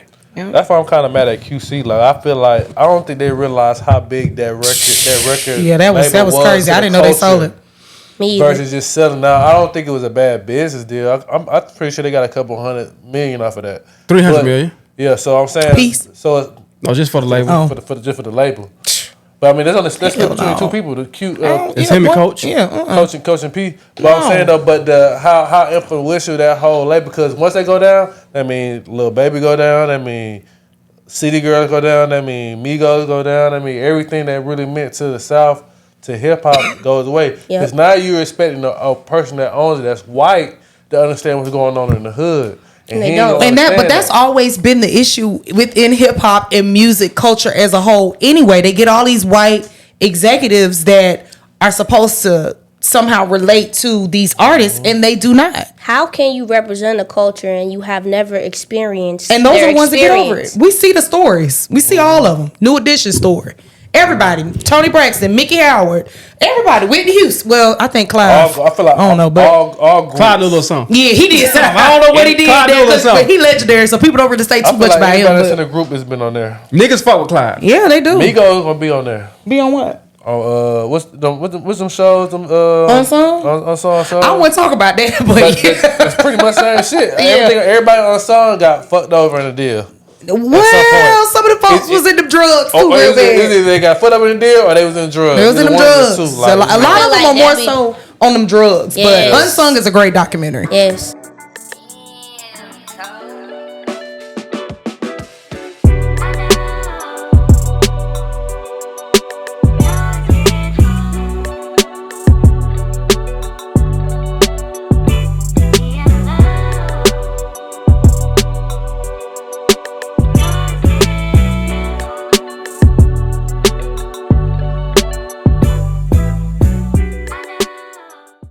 awkward though. But you can't be alone forever, bro. You can't. People kick it like that in this generation because we like to believe we don't need nobody because we've needed the wrong people and put reliance on people who disappointed us with our expectations. It's a fear. But when you adjust your expectation and you really take people as they are and you leave room for growth, that's when you allow yourself to really establish long-term relationships. Pop your shit. You gotta take people where they at. We expect people to be here. That's why that's why I like to have real conversations with people from the start, man. Because you gotta know where people are at for you to really be able to help them grow to where they're going, but for you to accept it. Out of the way. Okay, baby, we about to start. That's cool right there. We been back. Especially the middle camera. Oh yeah. That's why I should bring the mic up, because that was good shit. Yeah, it was. Yeah, I ain't gonna lie though. I think once us as a people in relationships, we're gonna build better homes the minute. But social media do it to us though. That's really the real state of why the culture of hip hop gone. Man, what? Because social media? The instant gratification comes from keeping up with facades. Yep. Half these people, listen, I done been in the room with them. Telling you, and you'll have a conversation. You'll be like, "Boy, the way he was kicking it over here is not how you kicking it over there." Mm-hmm. It's not no disrespect though, because everybody's doing it. It's really just you have to realize, like, even the shit we keep up with. I know myself. I was sitting in postpartum like a mug, like, man, I ain't doing enough. Man, honestly, I'm coming on the outside of it. And thank you for asking me that. Nunu asked me that the other day. She was like, "Hey, you postpartum, how you feeling about it?" And I told her, I said that was probably the most powerful question anybody has asked me this year, because postpartum with my daughter lasted 3 years. Didn't know I was in it. Mm-hmm. That's the scariest part about it. You don't know you in it. And then two, like, social media has only grown. Yeah. My presence on social media has only grown since I had my daughter. So I think with my son, I'm like, let me just kick it to y'all real. I'm a single mom. I'm on here kicking it. Everybody know I'm a wife. I forgot that. I stopped realizing my worth and understanding my value, and to go through that, heal from that, and reestablish your boundary in the midst of a culture that expects certain things from you because of the way you're, like, you can know better and not do better. And it takes a lot for people to give you grace through that transition, because sometimes your words are what kind of sets the stage for you to be able to follow through with your actions. So I might know I'm a wife, but I might be unlearning certain behaviors and healing from certain things to where I'm going to move like what? I cook, I clean, I love, okay? I'm a dope person from the inside out. But when it came to establishing boundaries, I struggle with that. Yep, same. I watched my mom is one of the most beautiful women I've ever met, y'all. I've watched her have to learn her value. So we was learning together. I'm her oldest child. I have 5 younger brothers and sisters. I have a lot of pressure on me as a woman, and I had to really realize that. I've never seen the boundaries. I've never seen it. Don't even know what it looked like. Don't even know what it looked like. I'm living a life I've never seen lived. I'm setting a standard I've never seen upheld. That's a lot of pressure. That's why now, boy, I approach myself with so much grace. It's beautiful. Yeah, I was about to ask how you were setting your boundaries now. Man, listen, impeccable learning every day. I'm learning. Number one thing that, like you said, my voice is my superpower.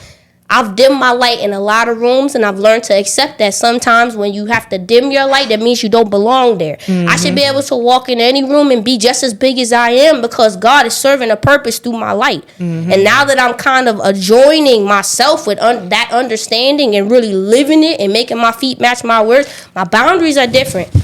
I tell them, man, quick, look, hey, listen, I am not no feeling, okay? I support you as a friend, but let me know where you at, though. Yeah. I ain't gonna lie, my last situation, y'all, like with my son's father, a lot of people be curious, so I guess you're gonna hear it on Unspoken because it hasn't been spoken. Like, I was playing a role I shouldn't been playing. And when I learned about the fact that I was playing a role, because this is another thing. I was just having this conversation with my pops. I attract a lot of people in relationships because when they get around me, they realize they're unhappy. So they want to stick around, they want to hold on to something because they want you to wait. For them. And me being as graceful as I am, I struggled with creating the boundary of having that conversation because I want to support people. Yep. My thing is black men in therapy. I want to tell you. I want to show you. I want to help. Can't fix everybody, though. Can't fix everybody. That is not my role. Nope. And my role and responsibility, I had to learn, like, some people, you plant seeds and then you walk away. Yep. Some people, you plant seeds and you get to water them a little bit. Yep. The lifetime partnerships we have are the ones you get to plant the seed, you water it, and then God grants you the serenity to be able to watch it grow. That's where I'm at now. I understand the beauty of my garden. And what belongs in it will be there. But I can't plant seeds in unfertile soil and expect to take my water and have it grow something. I gotta allow the tides to change for them to go through their seasons.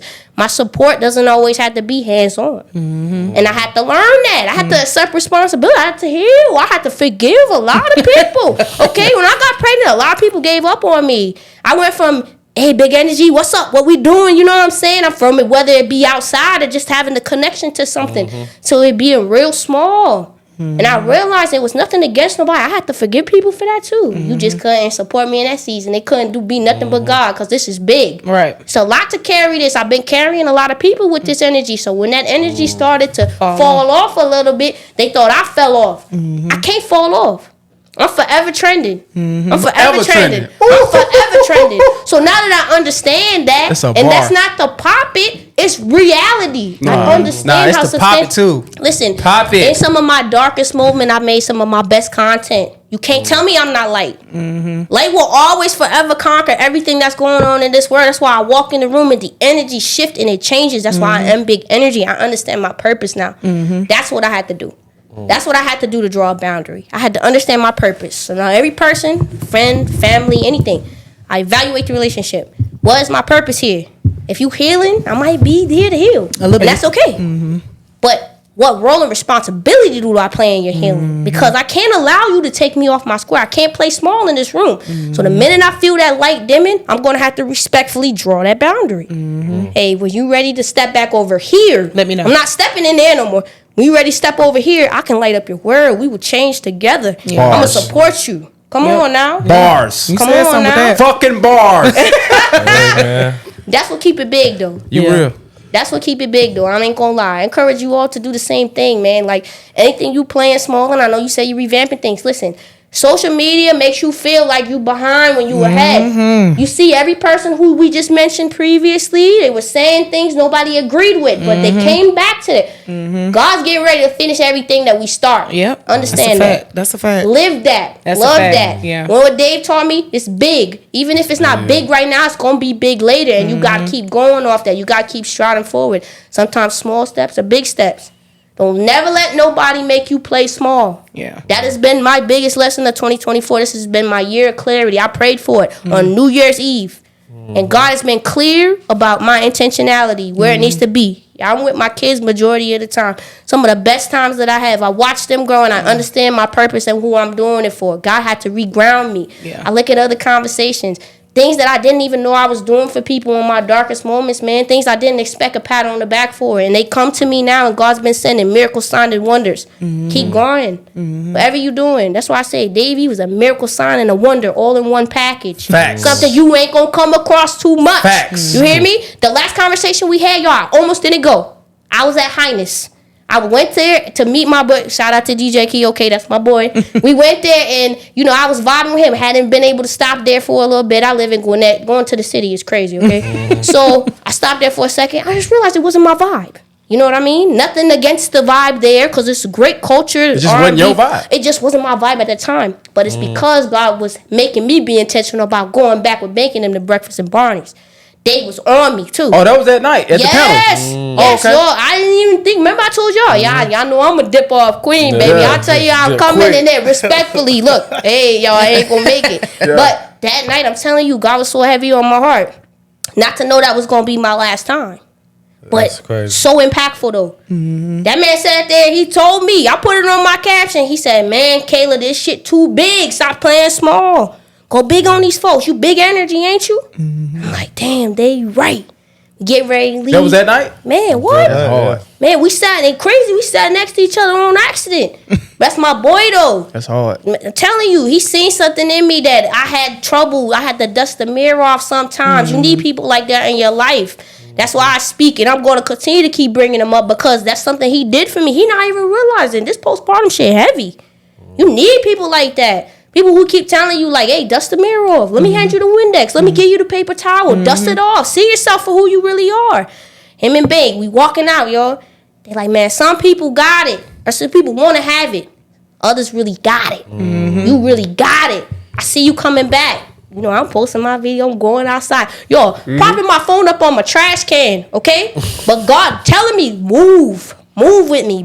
I look forward to your shit every day. I appreciate it. I hope she put a prayer out today. From the bottom of my heart, I appreciate it because I promise y'all it be from love. It be from nothing but love. Like, look, when I'm speaking to y'all, I'm speaking to me. When I'm talking, these are my conversations with God for real. It's like, yo, keep me intentional. Shit, I know I be falling off. I be making excuses. I be rolling over and going to sleep when I might need to be getting up. God, please, keep me intentional. Keep me consistent. Keep me around the right people. I'm a Cancer. I go on my shell easy when I feel like my bag ain't right. Okay? So coming, that's why I say it's not a comeback for me no more. It's coming better. I'm coming wiser. I'm coming more fluid. I'm coming more confident. I'm coming with boundaries. I'm coming with my spirit at an all-time high, but with an unbreakable nature. Can't no man come here and break me again. He's going to have to build me, and I'm going to have to build him. And even if his intentionality is to break it because he don't know what to do with it, I no longer will take it personal. That's not just men though too, because this ain't attacking no brothers, but like women too. You come around me, you gotta be intentional. You gotta want to see me win. I don't want to be around weird energy no more. Don't want to be around subpar or half, because I want everybody to win. So it's like you got reciprocity. That's what Dave was. Reciprocity. Absolutely. He is reciprocity on a level that is rare. It cannot be attained in many people, and I will forever be grateful for his standard, because that is the standard of my conduct now. You gotta come like that. Every time I ask that man for anything, the hoodie I got on right now, my relaunch is because of Dave. He came to me and said, man, I feel so stuck.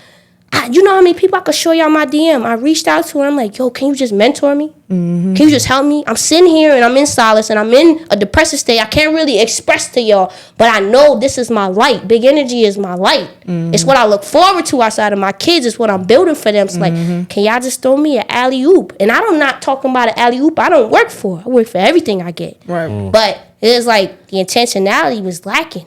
Man, I hit that brother up January 24th. So the first one is the one that Tokyo brought up about this. Well, it's perfect for you because you're a mother. So you let me know how you feel about it. So this one is a mother confronting the stepmother about disciplining her child. It's kind of crazy. And I told him that I don't want no condone. And I told him that I don't want nobody putting their hands on my daughter but me, because I'm the mother. So what makes you feel like you could do that? Understood. First off, it was something mutual between me and the father because your daughter was being disrespectful. She could. Okay, this is my thing. My daughter's not disrespectful, and even if she was disrespectful, I told him to not let nobody, no bitch, excuse me, but really not excuse me, to put their hands on my daughter. She was trying to be so respectful. Your daughter's not disrespectful to you because you're her mother, and I guess the ways that she's learning, you're teaching her. However, baby, what look, I'm trying to tell you it gotta be is something that that you said to her for her to even feel that it ain't gonna be tolerated. Okay, well, I'm gonna say this: we can't talk together. We can see together, but we can't talk together. But what I'm telling you is valid, and I'm okay, so why you let her put her hands on our daughter? Because you know, what you mean what I'm doing here? I'm checking your wife because she feel like she got authority to put her hands on my daughter. Let's stop it right there, because first off, checking your wife. How was she being disrespectful? Why didn't why didn't you discipline her? I'm not talking to you right now. Why didn't you discipline her? Because you the damn daddy. Because I wasn't here. Okay, well, next time call me or something. Because I don't condone that. You need to speak to me. I'm the one that birthed her because this is my daughter. He is. But look, if he's not here to discipline her, then you need to wait. Because you just could have called me about this. You don't answer the phone. You don't answer the phone. And this is what I have to do to get through to y'all. If I got to pull up and act the fool to get through to y'all because y'all want to touch my child, this is what I'm going to do. What's y'all thoughts on that? I'm going to let you go first. I was going to say. Because I've been around. I've never been disciplined outside of my parents, but I mean, I feel like in certain situations, I feel like if my mom trusted you to take care of me or my sister, then they trust you to discipline them. Yeah, because growing up, my stepdad used to whoop my ass. Like the dude my mom was dating was whooping my ass while she was at work, and it was okay. Like I thought it was okay. Like he didn't abuse me. He just disciplined you. Yeah. Like, why you break that lamp? Bow, bow, bow, bow. Bring the belt out. You know what I'm saying? And it wasn't nothing wrong with that. She was like, what do you do? Okay, bet. You discipline him, cool. You're a man, he's a growing man. Yeah. It's fine. And that wasn't a problem. So, I don't know. Oh yeah, Kayla. So, I definitely, with my son, am going to be in this position in the foreseeable future. I believe that, number one, co-parenting. is the key word in that. When you take it from being under one house to a co-parenting situation, part of what I've had to learn is you have to respect the boundary of the opposite household. Meaning, there has to be an understanding amongst us, but ultimately, when I'm not there, you are the responsible party. And as a mother, I'm going to vocalize to you my boundaries and expectations, but co-parenting means that we're coexisting in that train of thought. So I have to be able to, just as if you was under the same roof, you got to be able to offer your insight too. And sometimes offering your insight is going to be instruction to whatever said party that you're with to handle certain situations on your behalf. I have to trust your judgment. One thing I will say is I'm a very intuitive person. If I feel like it's coming from a bad place, I'll address it.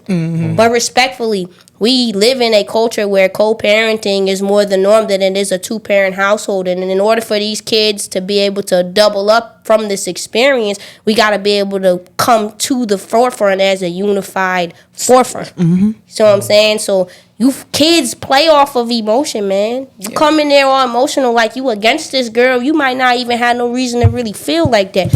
Something she said in there was like, yeah, if I have to come here and act a fool, you never, that fool is foolish. Yeah. You weren't expecting clarity or understanding when you say that. You were trying to express your emotion. Yeah. That's what I disagree with. Like you said, you could have called me such and such. You could have sent a text. Hey, let's spend some time to sit down and gather an understanding. I want to vocalize to you like what I'm saying. Takes growth to do that. Because I might not be having this conversation with y'all 6 months ago. It took growth to even come to that realization and say, you know what, we are one band, one sound now. Family. We one band, one sound, you know? And for her to say also, that's the wife. So that's somebody he's really choosing. Now, I might feel different, and it's not even a titles thing. It's an expectation thing. Like, if a person is your wife, that means that there's got to be some longevity there, which means you're probably going to be around. Yeah. You're a girlfriend, I might feel a little different type of way. Right. Or just somebody who they're dating. It's levels to it. That's a wife. They live together. Like, your child is going to be around that person every single time. You're better off building a camaraderie with that person. Because if she respects, she might have called you if there was an understanding. That's what I think is a lack of respect for. Come on. For the baby mama. I feel like they have some type of disconnect. She was taking it personal. 9 times out of 10, this is just me assuming. That sounded like a woman who was hurt. Yeah. That sounded like a woman who still had feelings she needs to work through. Okay? That sounded like there was a lot of me in that. It wasn't a whole lot of like, this is on behalf of my child. It had nothing to do with disciplining the child. Come on now. It was who did it. Right. The discipline may have been necessary, but her communication and the place she was coming, like I said, it's all about the place you're coming from. Right. So she, in order for her to properly gauge where the girl, the wife was coming from, she had to properly gauge where she was coming from. What is your actual problem? What is your actual concern? And then you have an adult conversation. You rolling up there, first of all, why is the camera out? Why is it on? Why is it recording? Because you went up there to put on a show.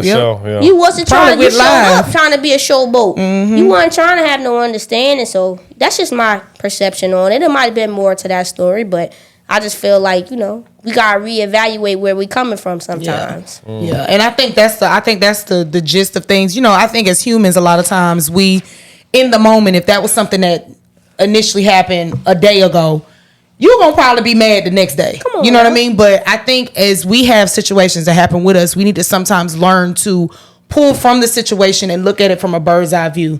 Give yourself the grace, or give yourself the time to be like, okay, let me look at this and see how I could come and figure out how to direct this to the person, because I'm sure it is uncomfortable to now co-parent in a space where maybe the father of your child has moved on and gotten married, and maybe you might not be in that space just yet. Maybe you haven't moved on and been able to introduce any man to your child as of yet, but he has.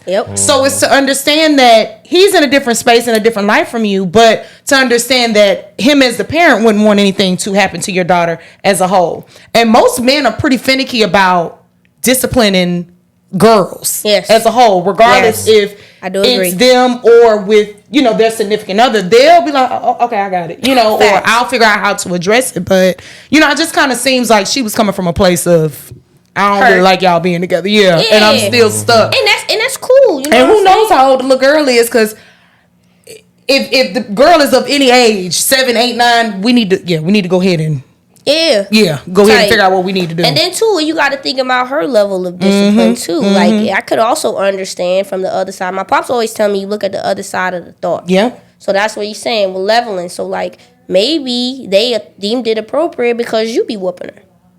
And that's another thing too, yeah. And that now, is if another you thing. don't whoop your kid and somebody whoop your kid, I could understand you being that upset. Right. I don't. Yeah. I don't even do that. Why would you? Yeah. Come on. I could understand that. Right. So that's why I said I need to know more information to and we make never a do. thorough. Come on. We never know From clearly. what I've seen, it was giving that there was some hurt there, some frustration, maybe even her saying he doesn't answer the phone. It means y'all not talking every day. Yeah. I mean, y'all arguing every time y'all talk. Come on, now y'all don't have healthy communication. Right. Yeah. So even for her, the other side of that thought, hey, why you didn't call me? You don't talk. Yeah. Why would I call you?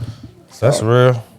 All right, so we got another one. This is I really need y'all to perspective on this. Shit. This one is called Never a Girlfriend.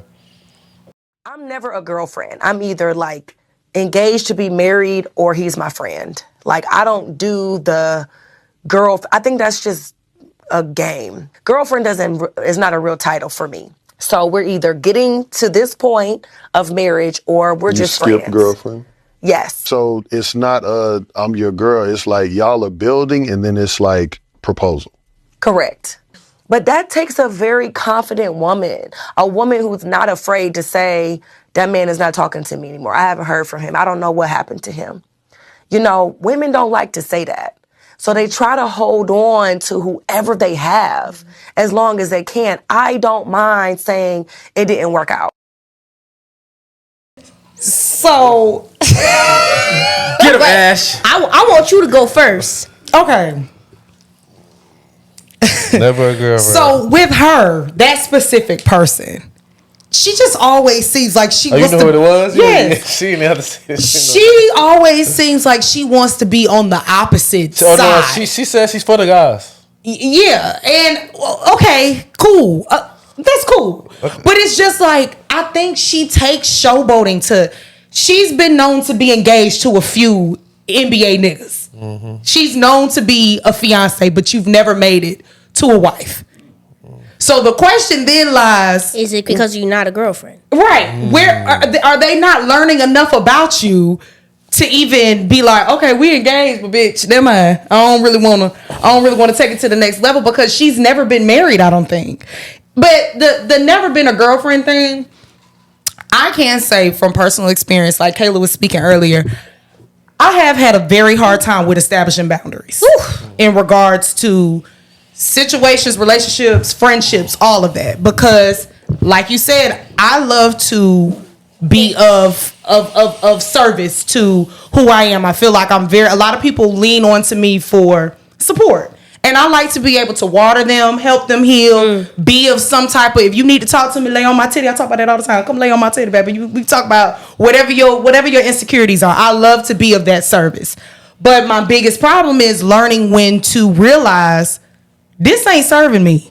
And just today in church, crazy enough, this is wild, that was the topic of the sermon. Come on. Learning when you are no longer of a value in a relationship, a friendship, of anything, work, anything. When you're realizing that you've done what you've needed to do, it's time for you to pull yourself out of that and walk away, and be okay with walking away from that. I think a lot of us have that FOMO feel like, oh shit, if I water this a little bit, if I've planted the seed, watered it, and I'm seeing it grow a little bit, I know the moment I walk away from this shit goes skyrocket up to the damn ceiling. I ain't gonna be able to be a part of none of the growth.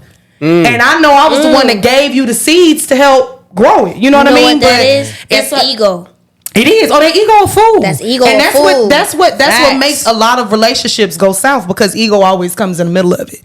So with her speaking about never being a girlfriend, it sound cute. I think that was just some. I'm sure if you go in them comments and look and see what's in the comments, feel like you just can't skip that step though. I feel it's crazy. I've never seen. I feel like women over 30 make those type of statements. I'm just being honest, like I prefer 30. I want to put it on everybody over 30, but I feel like those are the ones that be like, fuck the girlfriend shit. We need to go straight to. I needed her to expound more on that because in what world, in what reality are we living in? A nigga be like, I want to make you my fiance. I think what comes I think maybe she was trying to say we stay as friends until we don't put. I don't know. I don't know how you could go from being a friend to fiance. Yeah, I don't understand that chain of command. So I do wish she would, like you said, expound it a little bit more, delved into that a little bit. And then more. you do hear though, as women, sometimes as we speak about boundaries again, as girlfriends, we tend to do the wife shit. Come on, get a nigga comfortable, and then he be like, well, I want to go ahead and I got the 3-piece chicken dinner. I don't really want to get. Can I elaborate on that? Because this is something that's very heavily stressed to women. Women shouldn't, like, if you're a girlfriend, you shouldn't do wife shit. Look, I have to say, I'm gonna be me in every room. I agree. I literally just had that conversation. My pops had to break it down to me. He said, Kayla, you naturally submit. He's like, you do it with me. Mm-hmm. When you are a person, what you say, your acts of service is my love language. Same. I'm going to serve you so long as you around me in whatever capacity. The boundary is understanding how much to serve you, but I'm also not going to compromise the integrity of my character and the cadence of how I choose to address people who come in my space. Because if you hear, it's a special place to be in, big energy. So like, when you care, I'm not half-stepping about nothing. When you start having, that's where we have to be responsible though. Because if your cadence of how you interact with me, how you're reciprocal with me and taking care of me and tending to me, getting to know me, if it's lacking, that's where you draw the boundary. Yep.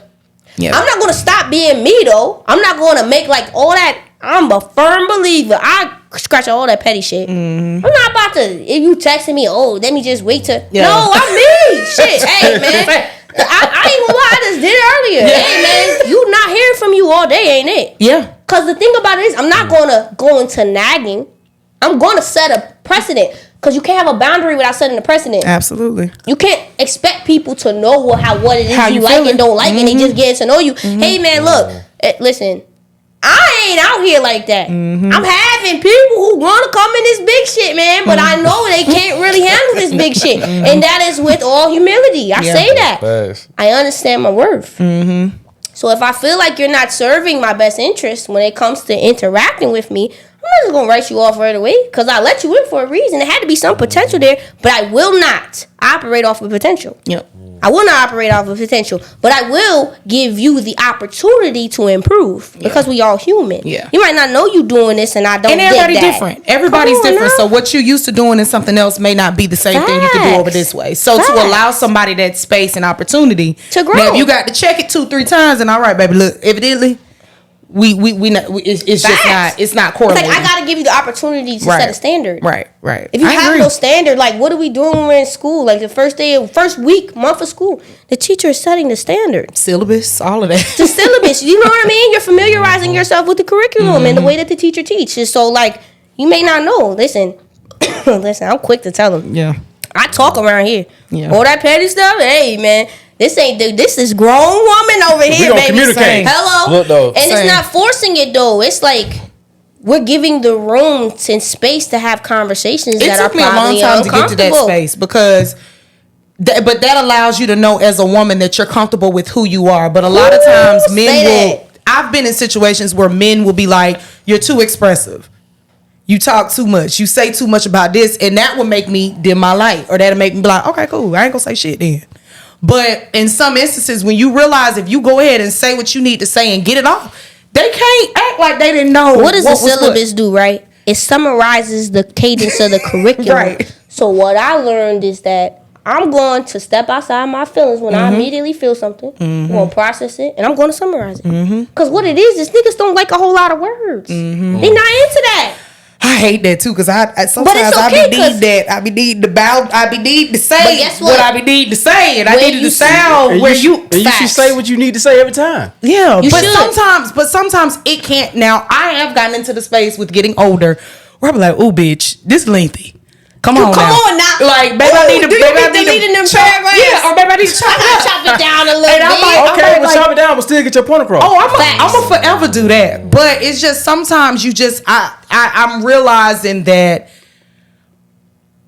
y'all are very simple with certain things. Exactly. That's You're why I said extremely complex. Simplify your paragraph. Right. And sometimes I want to just say it all in one set. And sometimes you're not able to process it like that. We can't do it in text message. That's another thing. That is another thing. If it's gonna be that, But even sometimes if you be saying it, you gotta facts. break it up in another piece. Just call Like, me. I've learned like saying everything in one loop, even talking.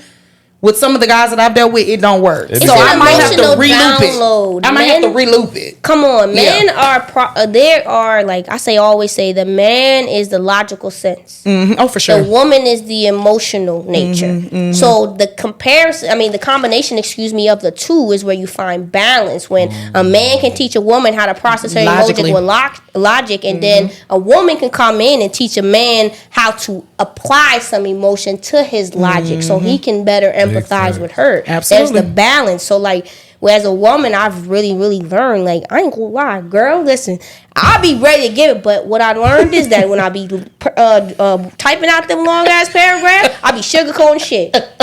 After butt is bullshit. Yeah. So if I done said butt too many times, it's getting deleted. Yeah. We gonna get straight to the point. Yeah. This is That's exactly because another thing, society has made it so we're like, oh, you're so emotional, so we be scared of the emotion. We try to over explain it, and it confuses them even more. I still don't know what you're saying. Mm-hmm. You didn't send me all this damn blue, and I'm still unclear. I'm still gray. I'm confused. I'm still gray. I don't even know what's going on. I don't even know where you coming from. That's a fact though. Like it's really weird to just see how men and women think in the lives. You be like, God damn, did I just top all this and you still okay? Well, let's chat in person. Maybe it's the in-person conversation. That's Just another call thing me. too. Yeah. Type. Yeah. Yes. Oh, let's go get dinner or something. Yes. Yeah. Yes. It's so much better that way. Yeah. So much. But the never a girlfriend thing, I think that's weird. Especially for her to be as old as what she is. I think she's pushing for it. Ain't no in between though. You can't. Yeah. You can't skip that step. Well, I know if a female brought that to my attention, like, first of all, I feel like that's the type of shit that you would say, like, first date, like, you know what I'm saying? Like, I'm not necessarily saying that it's right.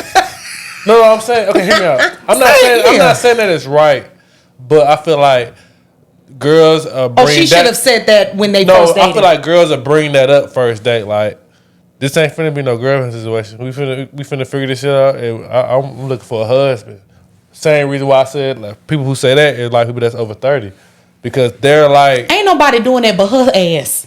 I ain't never heard nobody ever say that. No, I've never heard nobody say that either. But I'm just saying, though, some women over 30, like people in their 40s and 50s trying to date, are bringing that up. You just saying they're more intentional about. I think everybody after 30, you should be intentional, but you should know the proper steps. No, right though. But I'm thinking of, when I hear that, I'm thinking of the what's her name? New York at the table saying I need my eggs cracked. Yeah, but but you know what I'm saying? Like she was coming from a sense of. That's what I'm thinking about when I hear that. Yeah, rightfully so. At this age, in our 30s, women should be wanting to date to marry. We ain't no more on the frolic shit. I don't need no friend with no benefits. I really don't need any other friends. So if you're not coming with not intentional wanting to be in a relationship and be married, then yeah. I feel like that exemplifies you don't know who you are. Exactly. You know what I mean? It's almost like being scared of the title, low key. I'm scared of the girlfriend because the girlfriend has gotten me in compromising situations. Instead exactly of just saying that, yeah, I'm going to say I don't want it already. Yeah. You know what I'm saying? Now, I definitely want to be a girlfriend, but friend needs to be a primary component to this girl shit we got going on. The girl is integrity. I want you to come around me. If you know you want me, act like you want me. When I'm not in the room, maneuver as such. You're practicing. A girlfriend is practice for a wife, just like being, it goes vice versa. Yeah. You know what I mean? That's why I say, when they say, don't do wife shit, it's like, nigga want to wait till he marry you to figure out can you cook it clean? That's crazy. Yeah. You know what I'm saying? I don't really understand that either. But it's the But like you said, it's all about boundaries. That's really where that's the gist of that quote. Don't do wifely shit, while you're a girlfriend. It's about don't overextend yourself in areas that you aren't being reciprocated in. That part. So like I get it. But yeah, Sabrina. Let me ask y'all this though. Because I heard different girls feel different ways about this. How long do you feel like you should be a girlfriend before he should be asking? It ain't no time. Ain't no time limit, man. And we don't have control of that. Because I've We also don't, heard as like, women. women say like it need to be a year, but I No, guess that's where they fuck fed up. You can't put a time limit on this type of thing. Right. Yeah. Listen. I mean, like, you see it. It's people that meet each other in the beginning. Hell, you know the little dating apps. Met in January. We're now engaged. It's March. Okay. Well, they were ready. It worked for them. Yeah, it worked for them. But it's time like you is not can't. of the essence. It is. It's the quality of the experience. It is. You It know? is. So it's like. And some of those relationships last forever too. I was just about to say, I know people who they met and they had a better experience with somebody they were with for 6 months than they did with somebody they was with for 6 years. Yeah, and it be like that because it be going back to what you said. We don't know when to leave. Mm-hmm. We don't know. We get so vested with time that I didn't gave this such and such. Listen, how many of our aspirations have we given more time than we were supposed to for us to find out our purpose later? Mm-hmm. It's people who work corporate jobs for 10, 15 years and venture off into entrepreneurship and find that that's where they were supposed to be. The whole it's time. people who do the opposite. They invest their whole life trying to be an entrepreneur, proving something, and get into a corporate job and realize that's the structure they've been missing. It's, it's reciprocal. So you got to really look at it like, from the perspective of like, what is it that we're actually doing here? Like you said, having them conversations in the beginning. Where are we trying to get to? And I think that's what's scary about dating now. So many people are like, because I have found myself in being situations with dating, not ask like, I'll go back. I had a friend that told me, Ashley, you got to be careful in what you present in the beginning.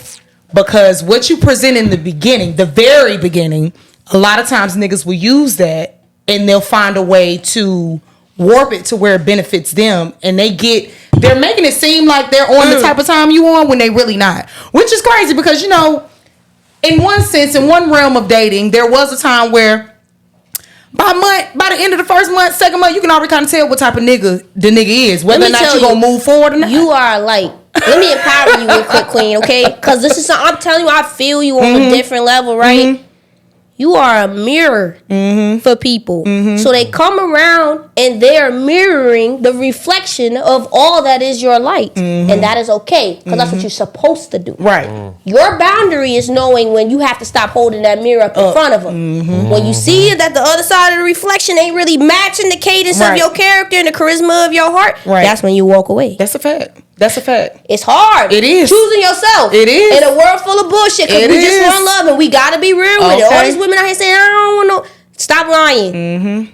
Hey, I want love. Yeah. I want a nigga to come rub my feet and send me flowers and be in the kitchen while I'm cooking. Like, I want all of that. I'm not afraid to admit it. No matter how many times I feel like I failed in it. It set the foundation for me to understand what I want and don't want. It builds the character. Come on now. It builds the experience. And like my friend had said, I was like, damn, that make all the sense. Because it's like now, the older I'm getting, the longer you're investing, but the nigga not showing the mask until they've now gathered the game a little bit more. So I'm like, okay, I'm gonna hold this on for a little bit because I can already tell the type of woman she is. So I'm gonna see how long I can finagle this until you then start checking the pattern and be like, hold on, nigga, chill it, cut it.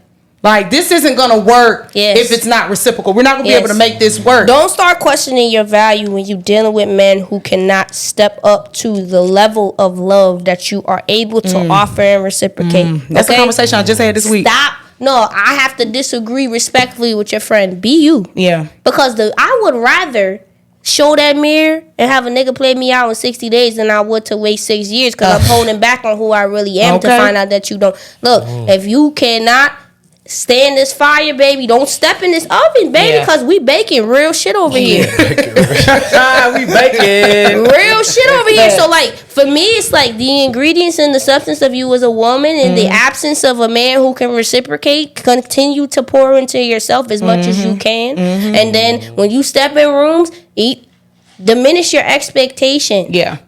That is something I've learned that has strengthened me as a woman. I accept people as they are. I don't expect, I accept. I accept them as they are, and I love them as they are enough to either leave or stay. That's where the boundary gets drawn. But don't stop being you, though. If you cooking, you cleaning, and you doing all that, let's listen, baby, I'm helping you fix your credit.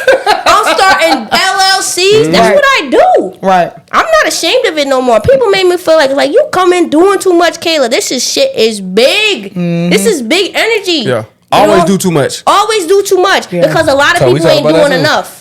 Yeah, that's true. A lot of people ain't doing enough. And then it kills me when I'm dating a nigga and he preaching about how women don't do this and that. And I know I'm capable of doing all that shit, or I am doing it furthermore. They be like, okay, you're not prepared for my experience. Exactly. That's all it is. That's all it is. And guess what you said? You're not tall enough to ride this ride. Power. Yeah. Hello.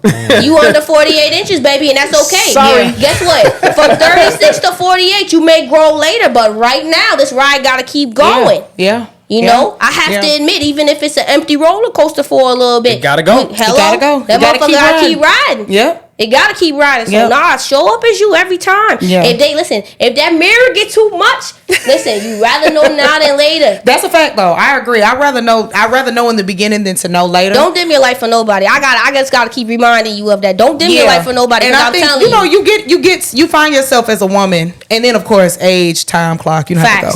You find yourself asking like, okay, because I'm a person of discernment. I like to look from the outside and be like, okay, bitch, I know you can't experience you outside of your body, but is there ways where you be like, okay, Ashley, you can grow in this area. Maybe you are X, Y, and Z. Maybe you are this, and the third. And that goes in the result of some of the comments that I be getting on the pod. And I'm going to talk about it because I was in my feelings early this week about, niggas really went ham on me about that Kevin Samuels clip. Yeah. And, dumb. Wait, hold on. Crazy. No, I know. Stupid.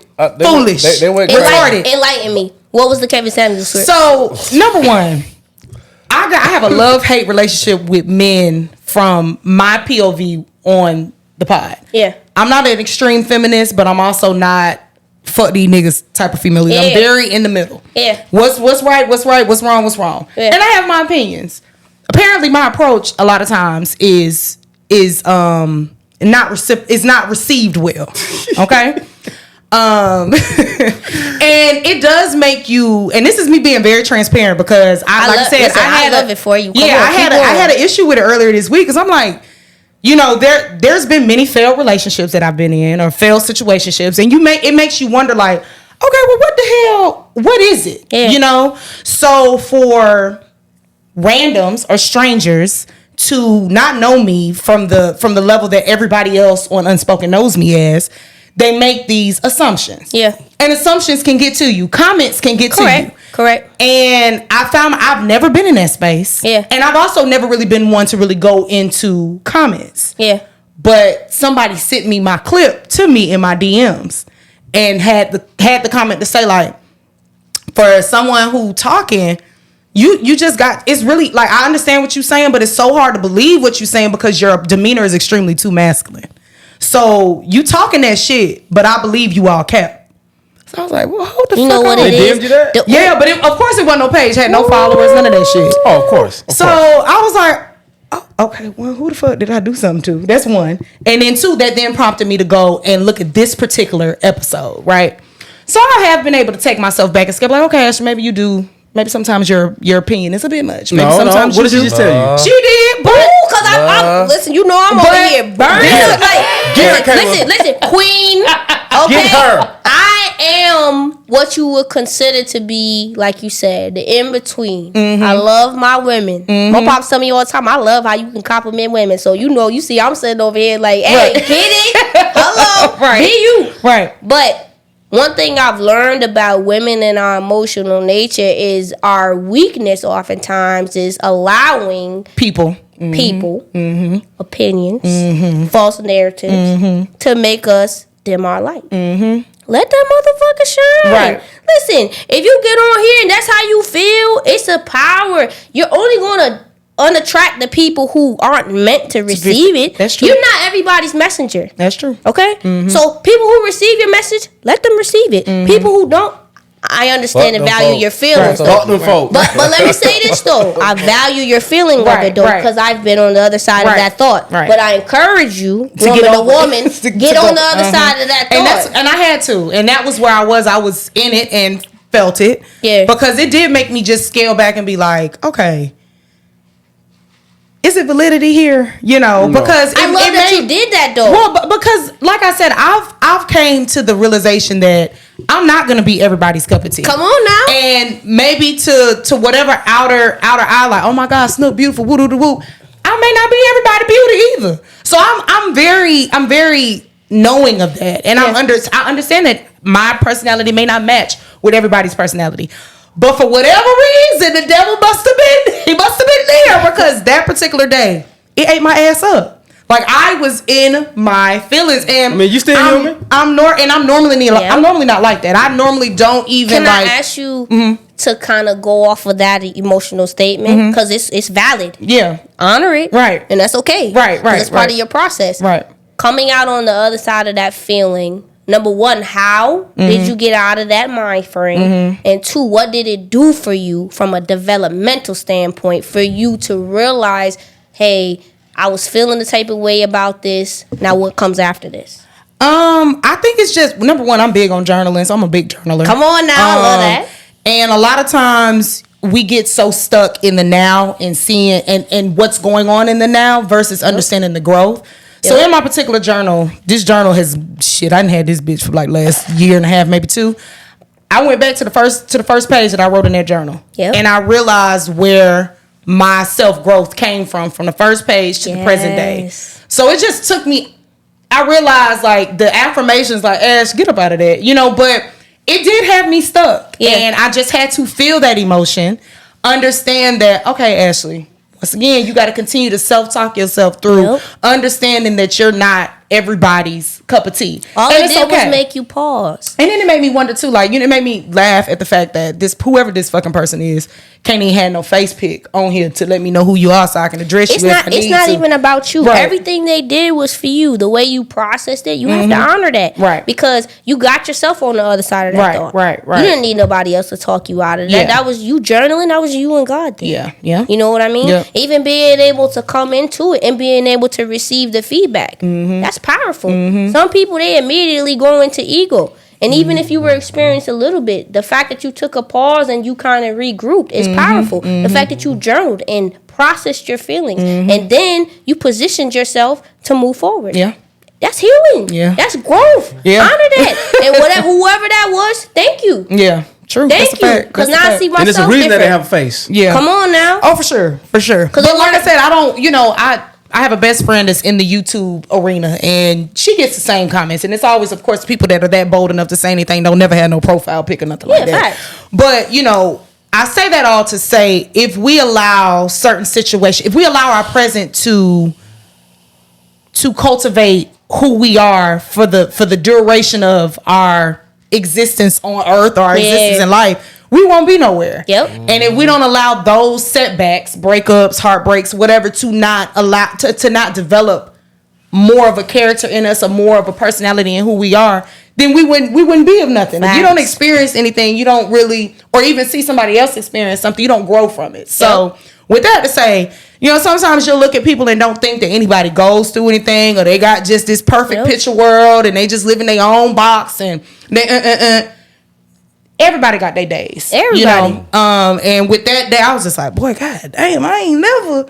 As long as I've been on this podcast, I don't go in them comments. Yeah. Ever. And for whatever reason, that particular day, I went on this. It was episode that we talked about Kevin Samuels. That comment, this nigga commented on what I said in the episode, but it wasn't about Kevin Samuels. But the Kevin Samuels video, it's like, what, 500 comments on there? I'm like, oh hell no! Let me get the fuck up out of here. But you can't look at that because those guys are like Kevin Samuel lovers. I know. So if you say anything negative about them, that's why I they're like you say something negative to a LeBron James fan. They're gonna eat your ass up. Yeah, they're LeBron James fans. Yeah, you can't. As long as we don't feel that way, the people that surround you, that's recording, don't feel that way about you. Then you don't you ever dim your light. You definitely ever. Listen, say it again, King. Don't you ever dim your light. Hello. I appreciate what you said was how you felt in that moment. Yeah, and I love that. Yeah, I love that for you. Be authentically yourself. It's not always gonna be like you said, everybody's cup of tea, but two, I encourage you, keep going through them comments. Yeah. Because guess what it's going to do? It's going to build your character and your charisma. Fuels you. Yeah, it does. I'm telling you. Because the thing about it is like, don't be afraid of the feedback. Well, it's funny because I went back and forth today because I was in a funk. I was still kind of in a funk about it when I was driving there. I'm like, do I want to make a mention of this? Because I don't want to seem like a negative Nancy, like you know. But I'm like, these niggas really went on my ass. Like y'all really came and just chewed me up by talking about this man. So you know, I really kind of was just like, damn, like and for that to be the experience, like that was the first time I had ever heard that. I'm like, never heard nobody say I'm too masculine. Like maybe I am, like I give homegirl vibes, but I'm like, damn, ain't nobody ever said I'm too niggish. People used to tell me, I ain't gonna lie, they kind of derived the insecurity in me about that. I can't walk in heels for shit. Okay? I wear them just a little bit, but they gotta be comfortable. Once I find some, you can best believe I'm gonna run back to play. Okay? Because I don't like to be uncomfortable. I like to be comfortable. People used to make me feel very, very insecure about that. I'm not wearing all the bad bitch isms everybody else got on, but I might got the body for it. It's not my cup of tea. I like to be comfortable. I had to get on the other side of that thought. So that's why even listening to you talk, I honor the fact that you process it the way you do and the vulnerability. Don't ever be afraid to speak, even if it's on this podcast. I know this is my first time, but speak. Speak your truth because it's women in our industry who probably feel the same way. You ain't doing this for commercialism. You doing this to be you. And who's going to love you is going to love you. They're going to value you. And for the people who you hold back for, you might be missing your mark with the people who's really supposed to be receiving your message. That's a fact. As a woman who people have called masculine and they see my family, you have no idea. I cook, I clean, I do all the feminine stuff. I submit by nature. I am a real woman. A real woman is not defined by what she wears, how soft she speaks. You know what I'm saying? It's really knowing yourself. I feel like that's what makes you a real woman. And I mean, like I said, that all of what you just said, that was a whole thing. I don't want to go too deep off in that, but that was a whole thought. Like, damn, am I too niggish? Am I too man? Like I know I like to wear my little comfortable things. Sure, I've been there. Yeah, it was a whole thing. I went down in the deep valley, baby, but I made it out. So all to say is, you know, that's all we care about. Don't allow comments and things from social media. Like I said, we're in this world where social media just allows so many of these cowards to have such a big platform and to say so many crazy ass things, knowing that there's of no benefit. There won't be of any consequences to them. And one thing I didn't do was entertain the nigga. I read it, but I'm like, okay, I'm not gonna even entertain. I love that. But once again, people don't understand that you have to be careful of what you put out because you don't know where they might hit that person that's having that thought, like where they may be. Like you just don't know. So all that to say, I made it on the outside end, and if you guys ain't in the journaling, make sure y'all do so because it's definitely a vibe. Period. And you bigger than who you think you are. Oh, okay. Big energy. Hello, the biggest. I appreciate that. I love it for you. Beezy's corner. Yeah, we can go to. Well, you want to hand it off, or you got something for this week? What you got? I'm gonna shake the room with this one. Oh shit! Do y'all know that it's like it's not natural to brush your teeth? Did y'all know that? It's not natural. What you mean? What, the toothpaste? It's not natural. We're not supposed to. We're not supposed to. You know why we brush our teeth? What, nigga? What is you gonna say? Come on, cause now I'm interested. What? No, I mean I brush my shit every day, but I'm just saying we do that because it's a thing now. Like we grew up doing that, right? Right. But it's not a natural thing to brush our teeth. It's because of the processed foods, right? Like if you go eat some macaroni and cheese and rub your tongue over your teeth, and you feel that film, right? Now go eat an apple and rub it over your teeth. You don't feel nothing. It's clean because the apple and most fruits are a natural toothbrush. Like if you look at horses, cows, all these animals that graze, you see how big and pretty them horse teeth is? Because they don't eat no processed foods. This is a different perspective. I love it. It's real shit though. Yeah. No processed foods. It's like they all eat shit from the earth, which we're supposed to eat. Now when you start eating processed foods from the plants and all this shit with all these different chemicals and shit in it, they take away life from the food. So once you eat that shit and you put it in your body and you put it on your teeth, now you got to brush your teeth because it got chemicals on your teeth. You got all this shit that's gonna cause cavities. You got to make sure it's real shit. Probably. Absolutely. Cows and horses. Absolutely. What I'm saying probably now because you got to understand now though that even now the meats are fucked because they even feeding the cows bullshit now. Yeah, I heard. Back in the day, cows and horses, you should just graze and eat everything from the earth. Now everything is tainted. They actually feeding the horses. They've got a whole fucking bucket of bullshit that they feed the horses and the cows. Slop. Because they want to produce the cows and horses faster to get them out to the world of y'all. Because I don't eat that shit. But type shit. But back in the day, naturally how it was supposed to be, they would graze on the fucking grass. Yeah. The fruits and vegetables, whatever grew, that's what they ate. Clean teeth, clean everything, clean body. But once we start eating processed food, like that's when toothbrushes came about. Because we had film on our teeth from all the processed foods. Right? So just keep that in perspective. I mean, I brush my teeth every day, even though I eat clean, but it's just a habit because I've been doing this since I was a kid. You're not saying don't stop brushing your teeth, but well, you can't because you know why? Most people in America is not going to stop eating processed food. Right? Even every now and then I eat processed food, right? Every now and then. Yeah. But 90% of my diet is whole foods, clean foods from the earth. Every now and then I fuck up. I might get a fucking a burger from what's the place? Slutty Vegan or some shit, which is processed junk food. You know what I'm saying? It's vegan, but it's processed still. So, and for y'all who don't know, like processed food, when you go to the store, anything that's in the package that didn't grow in the package, it's processed. Anything that you got to tear open is processed food. It's always uncomfortable when the healthy person holds you accountable. It's always uncomfortable. But it's okay. But you know, most of us grew up this way, so it's so hard to like pivot. Facts. It's so hard. And like I said, I've been brushing my teeth since I was a kid, so I don't know nothing else. Even though I eat clean, I eat apples and fruit every day. Yeah. So I really don't have to brush my teeth. My breath will never stink. But I just do it because I've been doing it since I was a kid. Yeah. And it feels good. You know what I'm saying? Yeah. Facts. Shit feel fresh. Yeah. But naturally, it's unnatural to brush your teeth. Damn. Huh? Can I add? Because what did you eat today? Let me add to that though.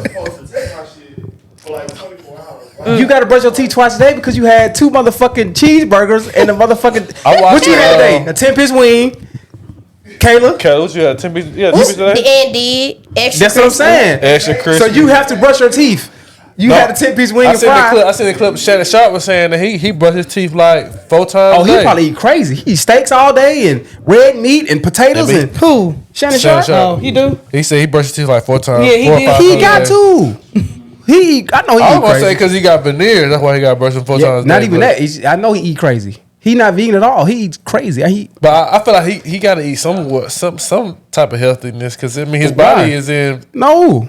You can still eat bullshit. Yeah, you can eat bullshit and lift weights and still look like that. Yes.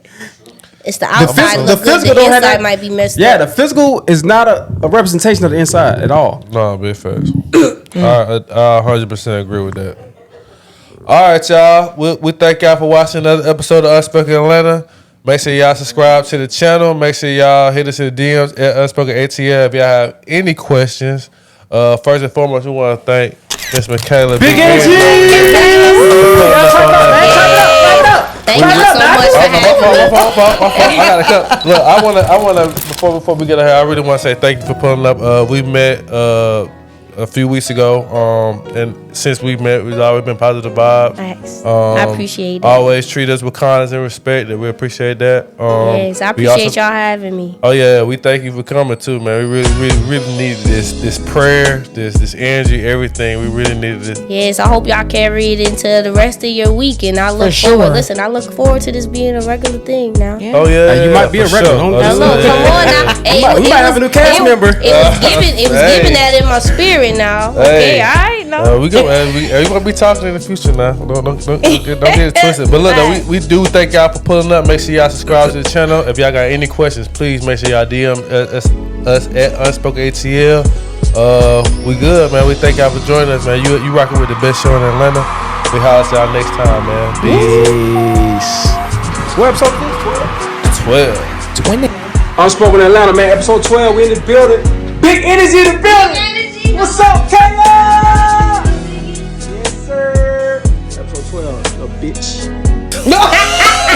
Hey, I love it. Pop your shit. Thank you, man. Everybody good. I'm blessed. I'm happy to be here today with y'all. Another Sunday. How your week been going? Tell me. Man, can I open this up with a prayer though? Sure. You know that's why I was gonna ask you. You know what? somebody very significant in the physical